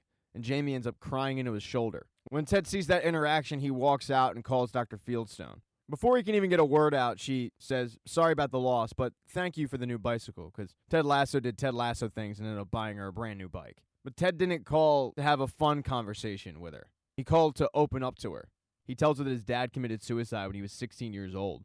And he's not sure if that's where some of his issues stem from, and she cuts him off and says, no, that's exactly where they came from. She asks him, do you want to talk about this right now? And he says, no, not right now. I have to get back and talk to the team, but I just wanted you to know. She tells him to call anytime he needs her, but this is a really emotional moment for Ted. He's crying. Beard ends up coming out and finding Ted on the phone, and Ted ends up brushing the tears from his eyes to make it look like he wasn't just crying. Ted says, all right, well, let's get out of here, but Beard says, no, I don't want to ride back with you guys. I just got to go shake this off. He does ask Ted if he wants to join him, but Ted says, no, I can't. I promised Henry I'd FaceTime him. So the team heads home, and when Rebecca gets back, she sees Sam's post-game interview on the television. He talks about the hurt that the team has from letting the fans down, but also lets them know that they tried. And that's all that matters to him, is the fact that they tried, because trying is the hard part. This speech ends up hitting Rebecca, not the football part, but the relationship part. She ends up texting Sam and saying, hey, I just saw your interview. Are you around? And he ends up texting her his address. She grabs her coat and goes to the door, but when she opens it, there's Sam. Ends up walking in, making out, and closing the door. In episode 9, you find out exactly what Beard did when he said he was going to walk this one off. He ends up taking the train home, just sitting by himself. But when he gets into his apartment, he turns on the TV and he feels like the commentators are just ripping him apart, even though they're not. Thierry Henry especially is going really hard at Beard and his tactics. But once again, it's really just all in his head. They are discussing the game, though. And they are discussing how Richmond really struggled that day against Man City. So he decides to go blow off some more steam at the pub. The bartender asks, is Jane coming? And he says, no, we broke up. He told Jane that he loved her and she wouldn't reciprocate. But Jane has really been weighing on Beard's mind. Most of Richmond, though, have been thinking about the game. Especially the bartender, who, just like Thierry Henry in Beard's head, starts ripping him apart for all of his tactics. He decides to go just sit alone in the corner with his beer when Jane texts him and says, I saw the results. You want to come find me? I think it's what you need. And Beard writes out this whole message that he can't keep doing this. He told her how he felt, and he doesn't want to be strung along anymore. But he ends up deleting it. The text message with Jane ends up getting interrupted when the supporters show up. And they start talking about the match, but Beard tells them, you can sit down as long as we don't talk about the match. So over the course of the night, they throw back a lot of beers, and they start diving into some pretty heavy topics, like the entire world being the Matrix. But eventually, they close down the bar. Now, the supporters are like, yeah, we'll just go home. But Beard says, no, this night ain't ending. Where can we go? And they let Beard know of a private club that is really tough to get into, even as a dress code. Luckily for them, though, the bartender keeps a lost and found of old clothes. So they put on some hand-me-downs and head on over there. But right before they leave, though, Jane texts Beard once again a selfie of herself in front of a neon cross, and it says, I'm atoning for all my sins. Beard, though, once again doesn't answer because now he's on a mission to get into that club. And Beard's honestly not that worried about how he's going to do it. He has a plan. He goes up to the person at the front door, he gets their name, and then he has one of the supporters call up and tell her that her apartment's on fire. And it works. She ends up running out of the place, and they end up sauntering on in. One of the supporters feels pretty bad about what they just did, but Beard says no. That girl will appreciate her apartment tomorrow like she's never appreciated an apartment ever. As soon as they actually get to the club, though, the supporters feel like they don't belong. And Beard tells them, knock that off right now. You belong here. If you could be anywhere right now, where would you want to be? Right here, right? Well, act like it. Beard then heads to the bar to get everybody some drinks when one of the women at the club catches his eye. And I understand why. She is a smoke show. But Beard grabs the drinks and heads back to find the supporters, where they're playing pool with a bunch of Oxford douchebags. And the supporters aren't doing a really good job of blending in. Beard, however, does a phenomenal job at it. He tells the Oxford D-bags that he was a professor at Oxford, and that these three were the best of the best that Oxford has ever offered. But Beard is unaware that these three douchebags actually went to Oxford.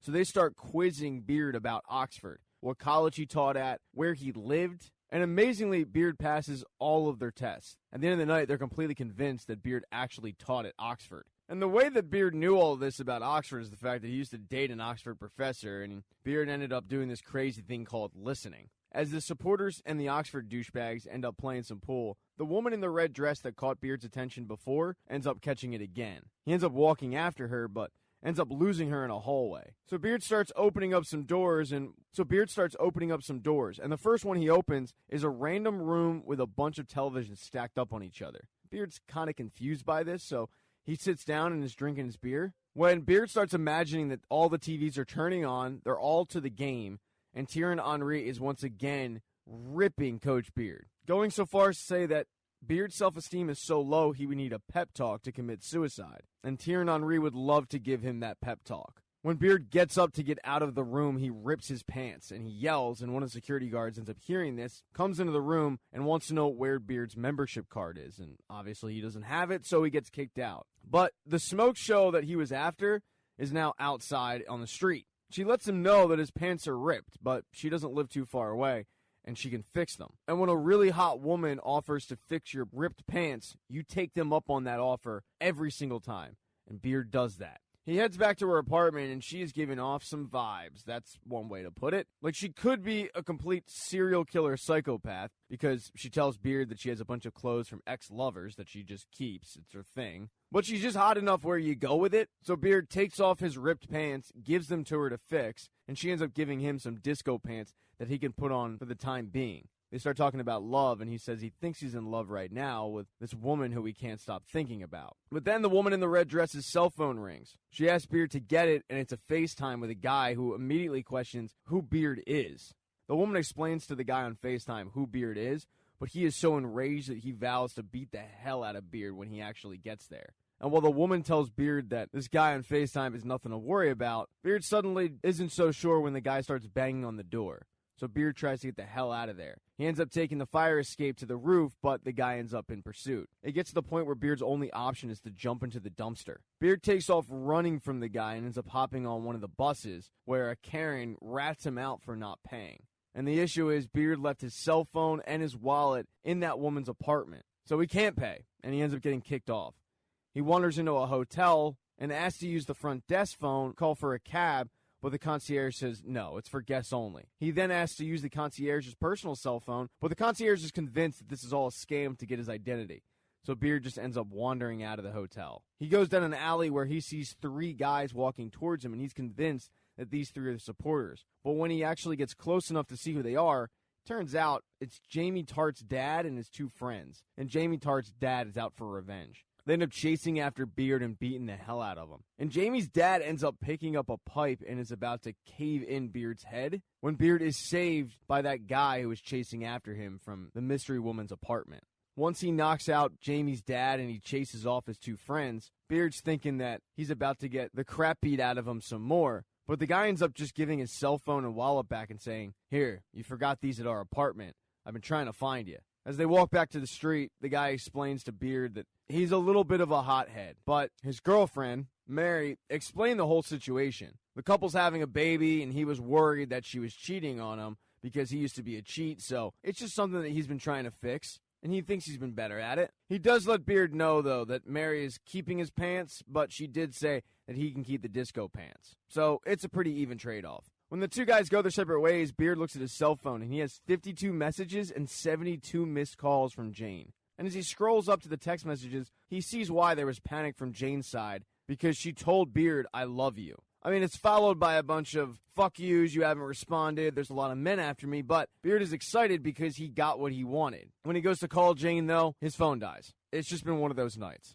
So he is forced to walk alone back home, beaten and bruised. But as he's doing so, a limo pulls up because the supporters have been able to track Beard down. They ended up taking those Oxford guys for so much money in pool, and they ended up buying themselves a limo. And they're ready to keep the party going. But Beard says, "No, take me home." The supporters oblige and drop him off at his house, but since the supporters don't want this night to end, Beard gives him an address and says, "Here, take this to Renee and tell him Coach Beard said it was okay." And when they go to that address, it's a random door that says, "Do not enter." And when they bang on it, some old guy is standing behind it and says, "Yes?" And the supporters hand him the note and said, "Coach Beard said it was okay." So this guy leads them down a dark and dingy alley. But when they get to the end of it, it's Nelson Road, the stadium. Coach Beard allowed the supporters to go onto the pitch and play soccer for a bit. And they are completely in their glory. Night didn't go so well for Coach Beard, though, after he was dropped off. Coach Beard isn't used to these English keys, and he was a little too rough trying to open up his door, and the key ended up breaking inside of it, so he has no way to get in.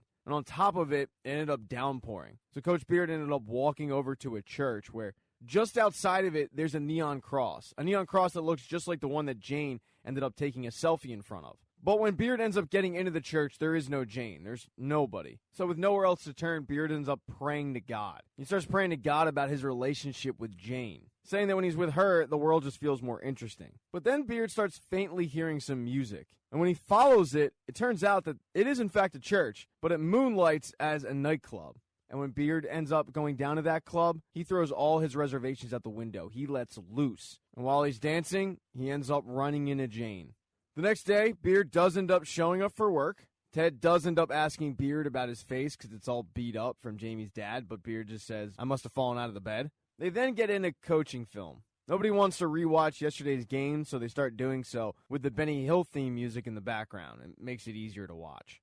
In episode 9, Rebecca and Sam are keeping their relationship secret, but Sam does want to come out with it. He wants to come out clean and let it be known that they're together. Rebecca, a little more hesitant about that, as you can imagine. But as they're sitting in Rebecca's kitchen with not very many clothes on, her mother unexpectedly shows up. And Rebecca's a little surprised, but says, "All right, what did Dad do this time?" And her mom says, "He died." So Rebecca heads home to her mom's house and has to get ready to plan a funeral. And her mom is driving her nuts. Every morning her mom wakes up and blasts "Never Gonna Give You Up" by Rick Astley. And I'm on her mom's side because that song's a banger any day of the week. But it's just annoying the hell out of Rebecca. Luckily, though, when you go through a tough time in your life, friends are always there. Sassy and Nora end up showing up, and instead of taking the door, they end up crawling through her window, just like Sassy used to do when they were kids. Now, the entire Richmond team is planning on going to the funeral to show support for Rebecca. Most of the players have no idea what to wear. They've never been to a funeral, and if it's not Yeezys, they don't really know about fancy shoes. But everybody buys the proper attire, hops on a bus, and heads on over. Rory and Keely also go over together, but they're fighting because Keely wants to be sad. After all, funerals are depressing. But she can't stand the way that Roy's acting. He's making jokes and he's being very cavalier about the whole situation, completely turning Keely off to it. They end up heading over to the funeral, but it's contentious. And over at the church, Rebecca and her mom are standing there greeting the people as they come in. And Rebecca can't believe that Rupert had the audacity to not only show up, but show up with his 20-year-old wife and their new child. Rebecca's even more disgusted when her mother she's thrilled to see Rupert. But Rebecca just feels like Rupert is shoving his new life into her face at a very emotional time. She gets a little bit of a pick-me-up, though, when the Richmond bus pulls up, and she's very surprised to see everybody get out of it. She never expected the entire team to show up, but Higgins lets her know they wanted to be here for you. And as Rebecca was talking to Higgins, Sassy was showing why she's Rebecca's best friend, because she walks up to Rupert and tells him, "I have been dreaming of your death every single day. I can't wait to show up at that funeral. I'm going to wear red, and I'm going to celebrate it. I will be a beacon of joy to the other 3 people that are there." Rupert tries to walk away, but Sassy just says, "Fuck off and die, Rupert." So let this be a life lesson to everybody. Get you a Sassy. A short while later, Rebecca's other best friend, Keely, shows up. And to make Rebecca feel better, Keely starts making fun of Rupert's baby, but then as soon as she sees Sassy, she goes running into her arms. And at an event that's supposed to be depressing, these 2 women are laughing and hugging and thrilled to see each other. But after talking about reincarnation for a second, Sassy asks Keely, "So where's Ted?" And Keely immediately starts making fun of her for wanting to know where her fuck buddy is. Sassy quickly gets off her sex life and moves it to Rebecca, saying, "I'm pretty sure she's sleeping with someone, but we gotta figure out who it is." So now the 2 women are on a mission to find out who their best friend is sleeping with. They both grab Rebecca and they head to the back of the church in a room that is used to just store pews and whatnot.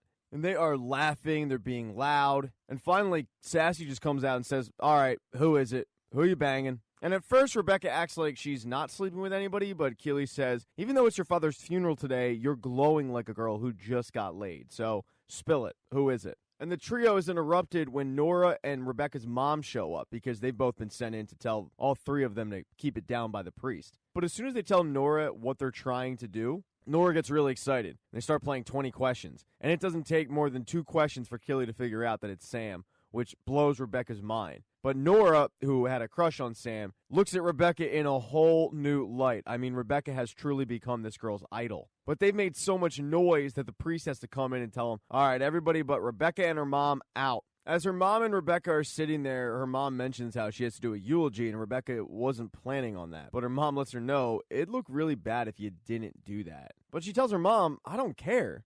I've got nothing nice to say about the guy.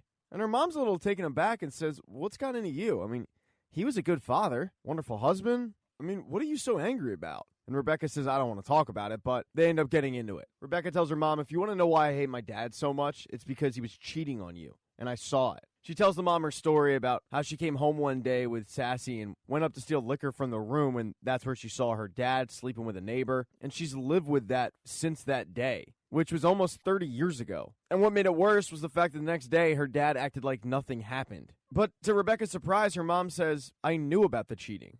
I knew about everything. But once I love something, I love it forever. And I loved your father. Rebecca then looks at her mother and says, well, then I hate you for that. I hate that you allowed him to treat you like that. And her mom is honest and says, well, I wasn't brave enough like you to leave him for good. And Rebecca looks mortified and says, well, you don't think I was scared to leave Rupert? I was terrified, but it was necessary. And that's when her mom makes a comment about how Rupert was a self-righteous douchebag. And Rebecca's pretty surprised about that and says, well, then why are you always nice to him? And her mom gives her an important life lesson. To deal with people like that, you got to let them know that they can't get to you. So you kill them with kindness. Because in the end, what's more important, being right or being loving?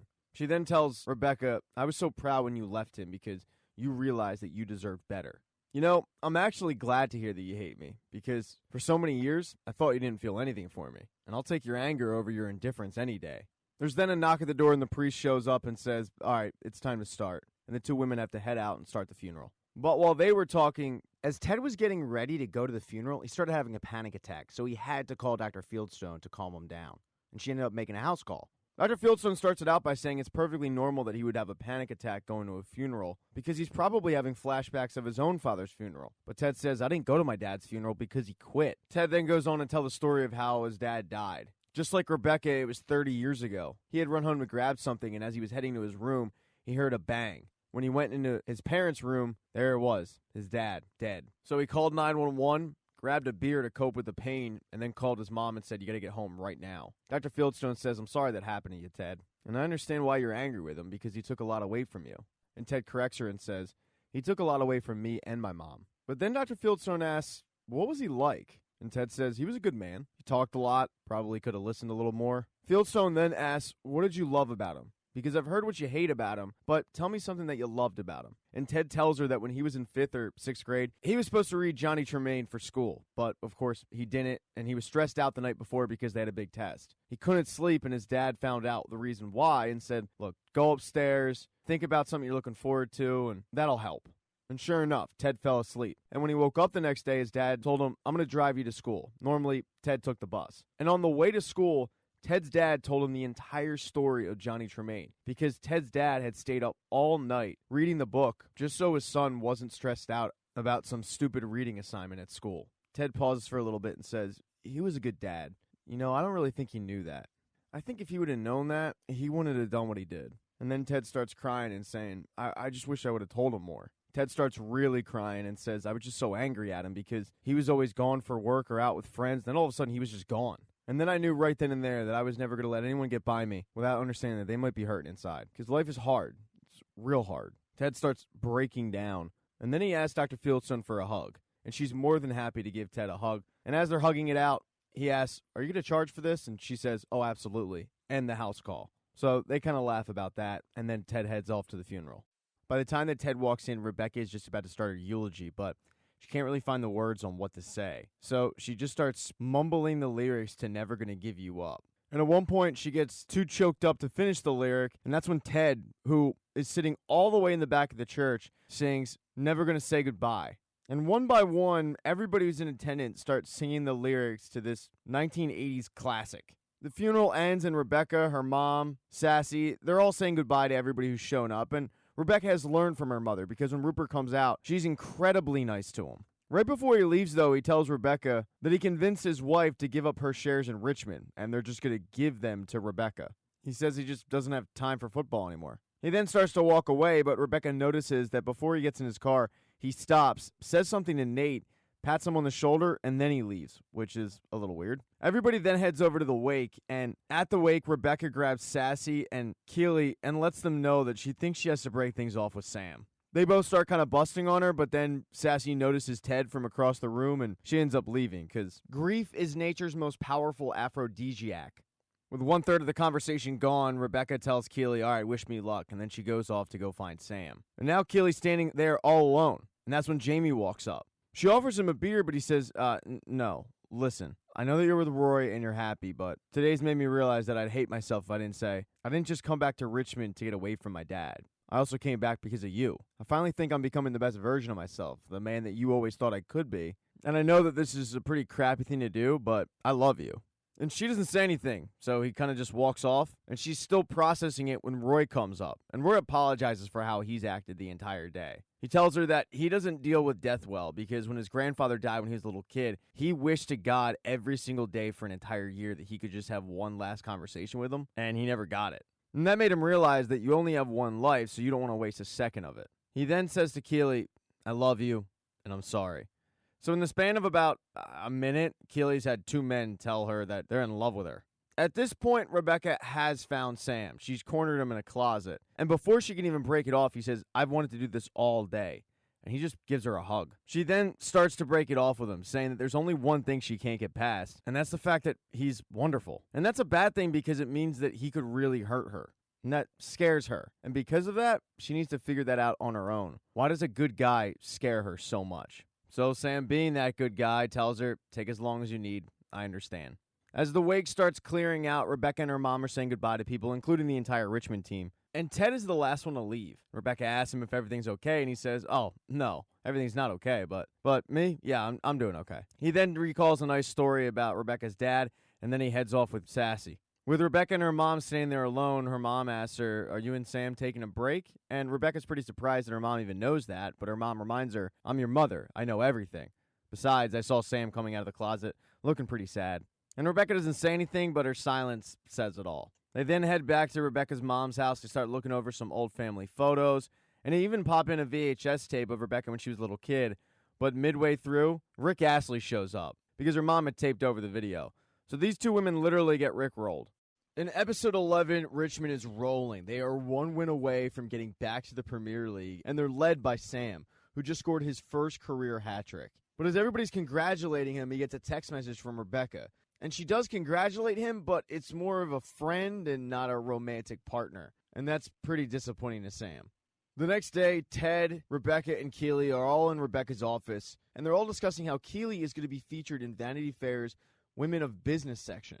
After they're done celebrating Keely's accomplishment, Ted asks them to chip in for a going-away present for Dr. Fieldstone. Everybody just decided on cash. So Ted collects some dead presidents, or in this case, dead queens, I guess. But that's when Higgins walks in. Because Higgins got an email from a guy named Edwin Akufu, and he is a billionaire. He inherited a lot of his dad's money, and he wants to meet with Rebecca. Higgins doesn't know why for sure, but he thinks it's because Edwin Akufu wants to buy Richmond. When a billionaire wants to take a business meeting with you, you do it, even if you don't want to sell your club. So Rebecca tells Higgins to set it up. Ted then heads down to his office where Nate asks him if he can run a new strategy by him for the game coming up.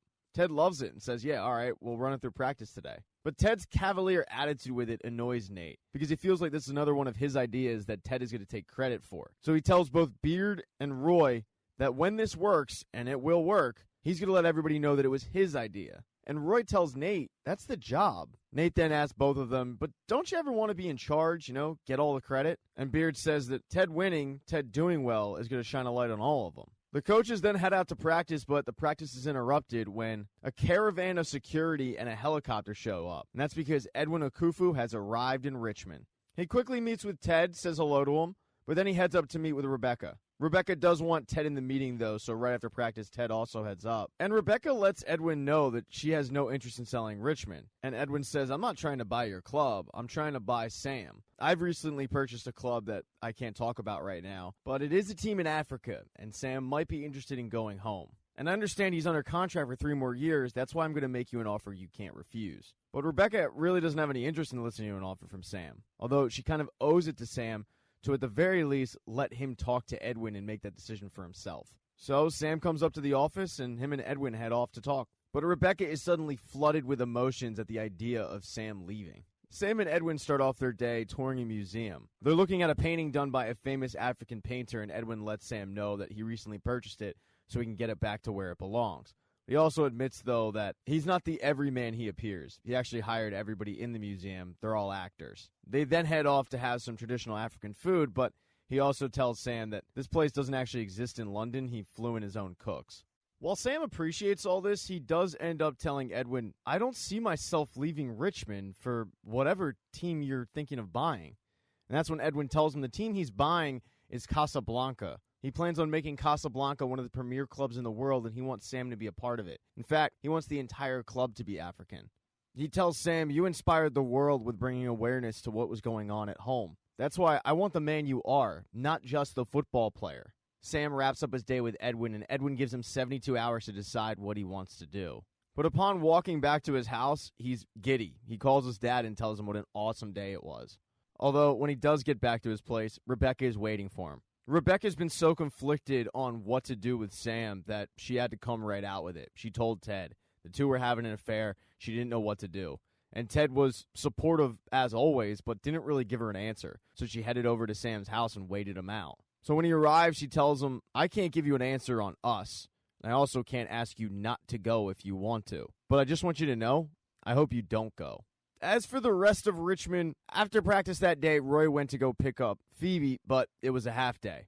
Her mom already got her. So all Roy finds in the classroom is the teacher. But the teacher's setting up for an art show that Phoebe won't be a part of because her art is incredibly realistic tits. But Roy ends up helping the teacher out, setting up for the rest of the parents. She does end up asking Roy at one point, are you married? And he just says no, never mentioning Keely once. But he agreed to do a Vanity Fair photo shoot with Keely that day, so eventually he has to run. And speaking of that photo shoot, Keely had to go and pick up some clothes for it, and Nate tagged along. Nate wanted her help on picking out a suit. As Nate is trying on a suit, she says how nice it is to have a guy around because Roy would never do something like this. He's just too manly, if you will. Nate comes out in a ridiculous-looking suit, and he's saved by Keely, who says, yeah, that's not it. So it's back to the drawing board. But they start drinking champagne because these suits are so expensive that you'll want to try to get your money back with the free champagne. It takes a little bit, but they end up finding the suit. Nate comes out, he looks great, and Keely says, you look so hot.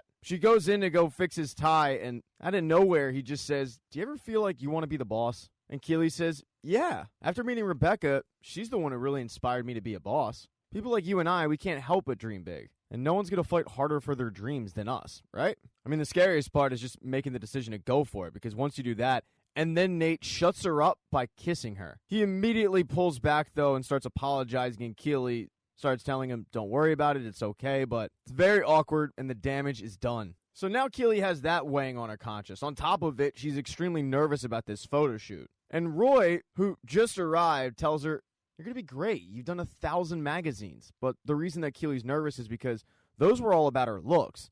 This particular piece is about her. So he gives her a quick pep talk, and it makes her feel better, and they go out to take some awkward pictures. During the photo shoot, one of the camera people has to go get a new camera, and that gives Keely and Roy a little bit of a downtime to talk, and that's when Keely comes out with the Nate kissing story.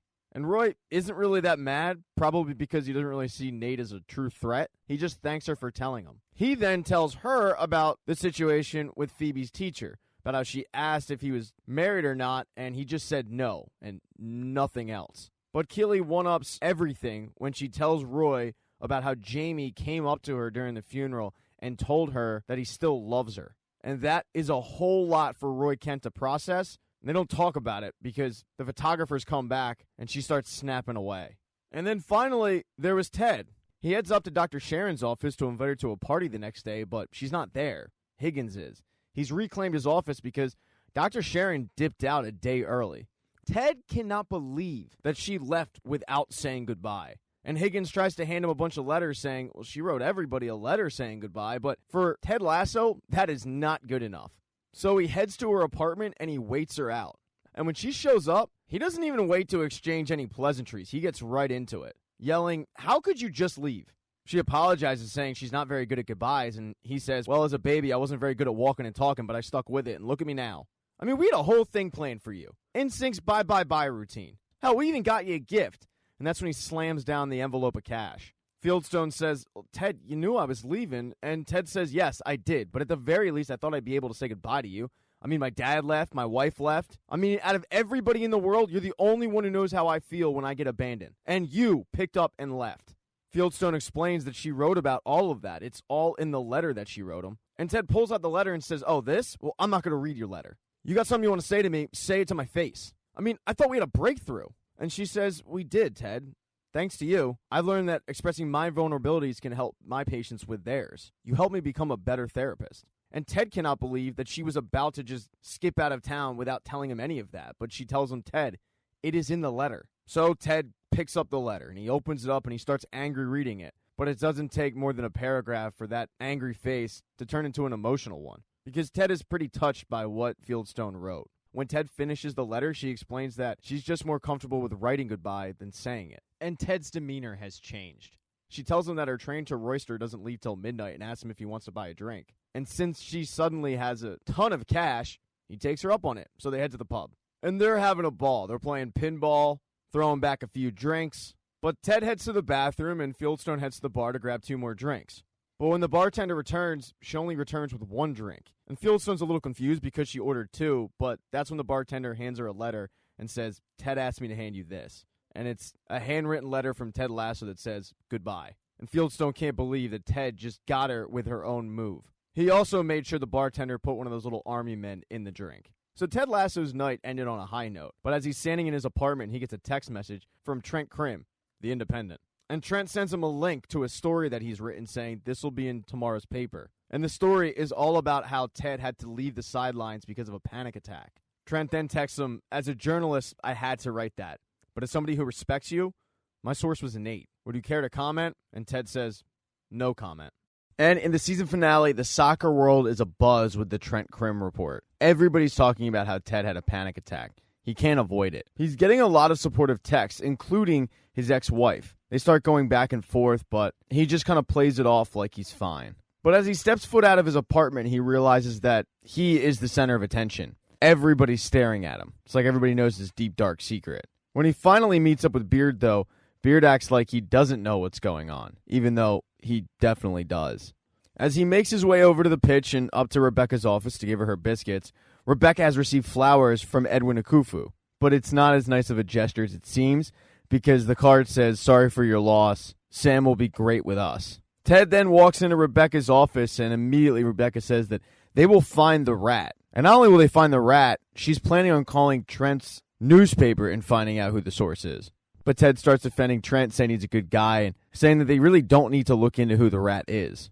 He tells the group that everything the anonymous source said was true, but also they have a massive game coming up. They're up for promotion. All they need is a tie or a win, and they're up. But as Ted, Keely, Higgins, and Rebecca chatted up in her office, downstairs, the courting of Sam Abasanya has continued because Edwin Akufu sent him a Casablanca jersey with his name on the back just to get a feel for things. And he really likes the way it looks. Now, one person who has yet to show up to the pitch that day is Roy, and he's got 2 people looking for him. Jamie, to tell him what happened, and Nate, to tell him what happened. They both end up trickling into Beard's office and asking, "Have you seen Roy?" And Beard gives both the same response, "No." But when Nate comes in, Beard shows him the paper and says, "Hey, have you seen this?" And Nate goes, "Oh, yeah, no, it's awful." And Beard just stares at him and says, "Yeah, it was awful." It gets really awkward, and all Nate can do is back up out of Beard's office. But that's when he almost runs into Roy, who has shown up that day. Beard lets him know that Jamie's looking for him, but he's looking for Jamie as well.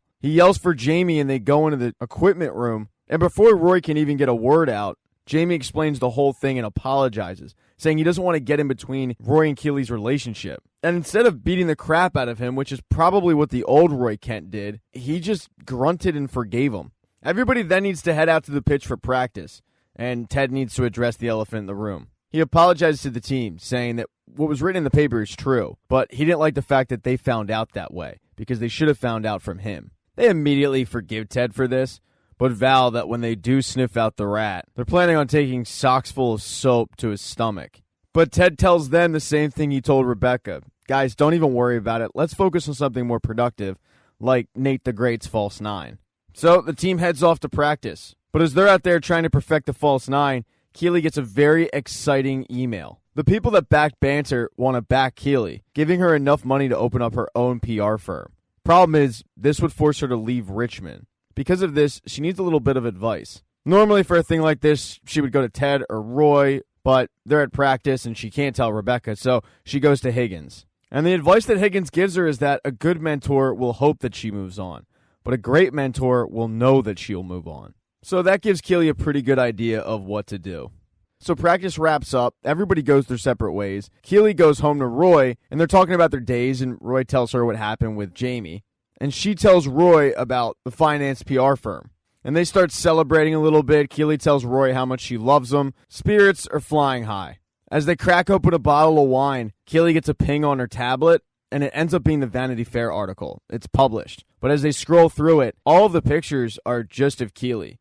None of them include Roy. And Keely feels terrible. She vows to contact the publisher, have it fixed immediately, but Roy says, no, don't you dare. You look incredible in these.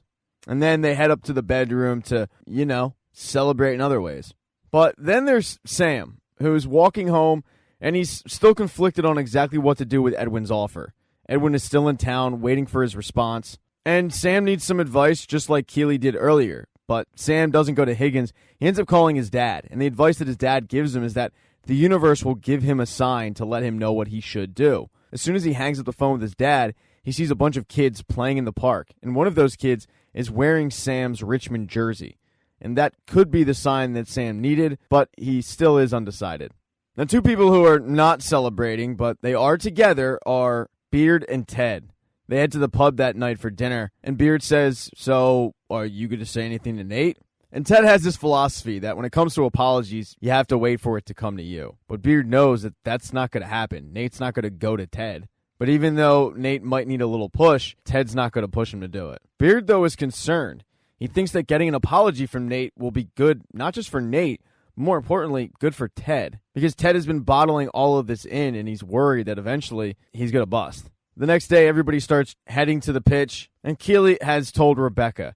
And Rebecca is thrilled for her friend, but she's sad because she won't have her friend around anymore. As the two women are crying and hugging, Rebecca gets an alert on her phone that Rupert has bought West Ham United. All of that crap about how he was done with football and he was giving up his shares because it was the right thing to do was just that. It was crap. Now, if the team ends up getting promoted, they're going to be seeing West Ham United. Now all they have to do is get a tie or ideally win. The group huddles up in Ted's office and Ted says, all right, we all good to go on running Nate's false nine today? And everybody agrees that that'll be the strategy they go with. Before the group heads out to the pitch, Ted asks, does anybody else have anything they want to talk about before we get out there? And Roy takes about 45 words to say, I could use some advice, but he finally gets there. And Ted asks him, are you saying you want to join the Diamond Dogs? And Roy says, hell no. I'm just saying I wouldn't mind being in the room as, stuff happens. And Ted says, oh, okay, well, we'll hand out a one-time visitor's pass. So the Diamond Dogs mount up, and Roy tells the group that when he did that photo shoot, they didn't end up using a single picture with him in it. And honestly, it hurt his feelings a little bit. But the thing is, she looked amazing. And she looked amazing on her own. She looked amazing without Roy Kent. To the point where it actually would have looked weird if he was in the pictures. And then at Rebecca's dad's funeral, Jamie Tart has to go and tell Rebecca that he's still in love with her. And the group is shocked that Jamie's still standing, and Roy is equally as surprised, and he's mad at himself for it. And the group doesn't offer any advice. Ted just says, Roy, we appreciate you barking at us. Nate then announces to the group that he also has something to say. Beard and Ted are kind of waiting for him to man up and tell him that he was the anonymous source, but instead, he just tells Roy that before the photo shoot, he ended up kissing Keely. And Roy could not have cared less. He immediately forgives Nate. Nate can't believe that he kissed his girlfriend and he doesn't care. Jamie just talked to his girlfriend and he's furious. But Roy says, Nate, you made a mistake, man. It's all good. The Diamond Dogs then dismount And Roy can't believe that was actually a Diamond Dog meeting. He actually ends up liking it. But the team needs to worry about getting promoted. They head out there, and Nate's false nine is not working. At halftime, the team is trailing 2-0. Ted ends up getting the coaches in the room together and saying, it's not looking good. I mean, do we abandon the false nine? And Nate, who all of a sudden became Harry Hardass, says that they should abandon the false nine. It would work if they had the players who knew how to execute it. But Ted doesn't agree. He thinks they should stick with it. He asks Roy his opinion, and Roy says, why don't you go ask the players? They're the ones who have to do it. So that's exactly what Ted does. He heads out to the locker room where he sees a bleak group and asks them, do you guys want to abandon this thing? And Jan, of all people, stands up and says that the group is perfectly capable of executing the false nine.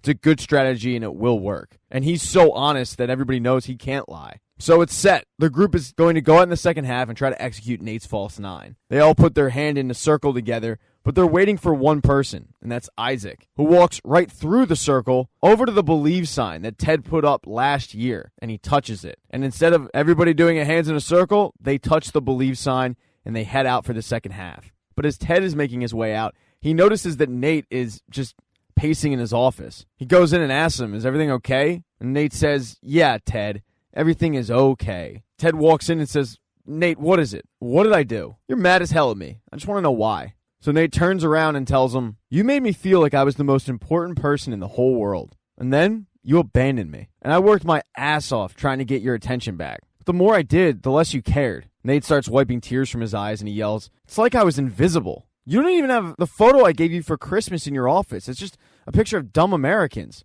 which I'm going to assume are Ted's family. But Nate's on a roll. He yells at Ted, now you're just going to play Nate's false nine. So when the team messes up, and they will mess up, you're just going to blame that on me. Well, screw that. You know, Ted, everybody loves you. Well, I think you're a joke. Without me, we wouldn't have won a single match, and we would have shipped your ass back to Kansas, where you belong with your son. Because you sure as hell don't belong here. But I do. I belong here. This didn't just fall into my lap. I earned this. Ted says, I know you did, Nate, and if I didn't tell you how important you were to me before, I apologize. And Nate says, no.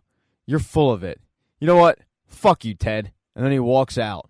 Ted can't dwell on it too much. He does have a game to coach. And that's exactly what Ted, Roy, and Beard are doing. Nate, however, is sulking on the bench. It's understandable. His false nine hasn't worked. 80 minutes in, they're still down 2-0. But then they finally get their first break. Sam ends up putting it in, and now they're only down 1 with 10 minutes left. The team has life, but Nate is still sulking on the bench. Even when, in the final seconds, Jamie ends up drawing a penalty kick, Nate still is kind of sulking on the bench. This could tie the game. This could send Richmond back up to where they belong. And luckily for them, Jamie hasn't missed a penalty kick all year. But instead of Jamie taking it, he ends up giving it to Danny Rojas, the man who, the last time he took a penalty kick, ended up, unfortunately, killing a mascot. That time, Danny ended up missing. This time, though, he ends up sending Richmond back up to the Premier League. The team celebrates on the pitch, everybody except one person, Nate, who ends up storming off into the locker room where he rips down the Believe sign, tearing it in half, leaving it on Ted's desk, and then leaving forever. In the locker room, the team, though, is celebrating. But there's one person that needs an answer, and that is Edwin Akufu. He ends up getting Sam alone in an office and congratulating him on the goal, but saying, man, they're really going to miss you when you come play for me. But Sam rejects him. He thanks him for the offer, but says that his time in Richmond isn't done, and he hopes that he understands. And Edwin does not understand. He screams at Sam that he's going to ruin his career. He'll never play for the Nigerian national team.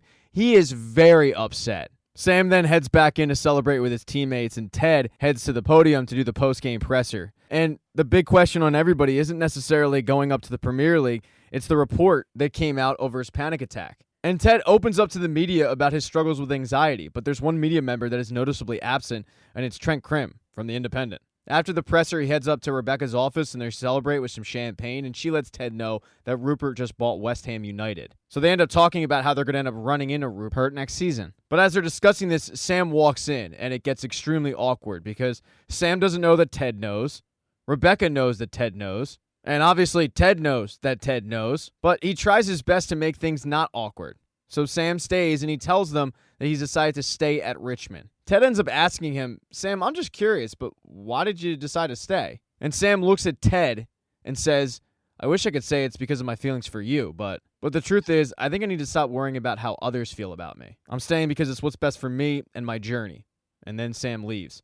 But that message, even though it was spoken to Ted, was clearly directed at Rebecca. Ted ends up heading out of the facility, and he runs into that missing reporter, Trent Krim. It turns out Trent Krim is no longer Trent Krim, the independent. He's just Trent Krim, independent, because Trent Krim was fired for revealing an anonymous source. Ted tells him, Trent, it wasn't me. And Trent says, Ted, I know it wasn't you, because I'm the person who told the newspaper that I revealed the anonymous source. Ted tells him, I hope our paths cross again soon. And Trent says, yeah, me too. I enjoy our chats. Trent then wishes him good luck next season, and Ted heads home. 5 days later, Keely is packing up her office with Roy. And because it's the last day they're working in the same building together, Roy has gotten her a present. It's a vacation, a 6-week vacation. But Keely tells him while she appreciates it, she can't go. She starts her new job the next day. Roy thinks that she can do her job from that villa by the sea, but she can't. So she tells Roy, you deserve the vacation. Go by yourself. But Roy looks at her and says, are we breaking up? And she says, no, of course not. You're going to take a well-earned holiday while I lock myself in a room and work to death for 6 weeks. She then tells Roy that she loves him and promises that they'll be okay. 3 weeks after that, Sam has decided to follow Edwin's lead. Kind of. He ends up buying a storefront, which he's going to turn into a Nigerian restaurant. So he's setting up some roots in Richmond. But then 2 months later, training camp opens up. It doesn't just open up for Richmond, it opens up for West Ham United and their new coach, Nate Shelley. That's right, Nate was hired by Rupert to be the new coach of West Ham United.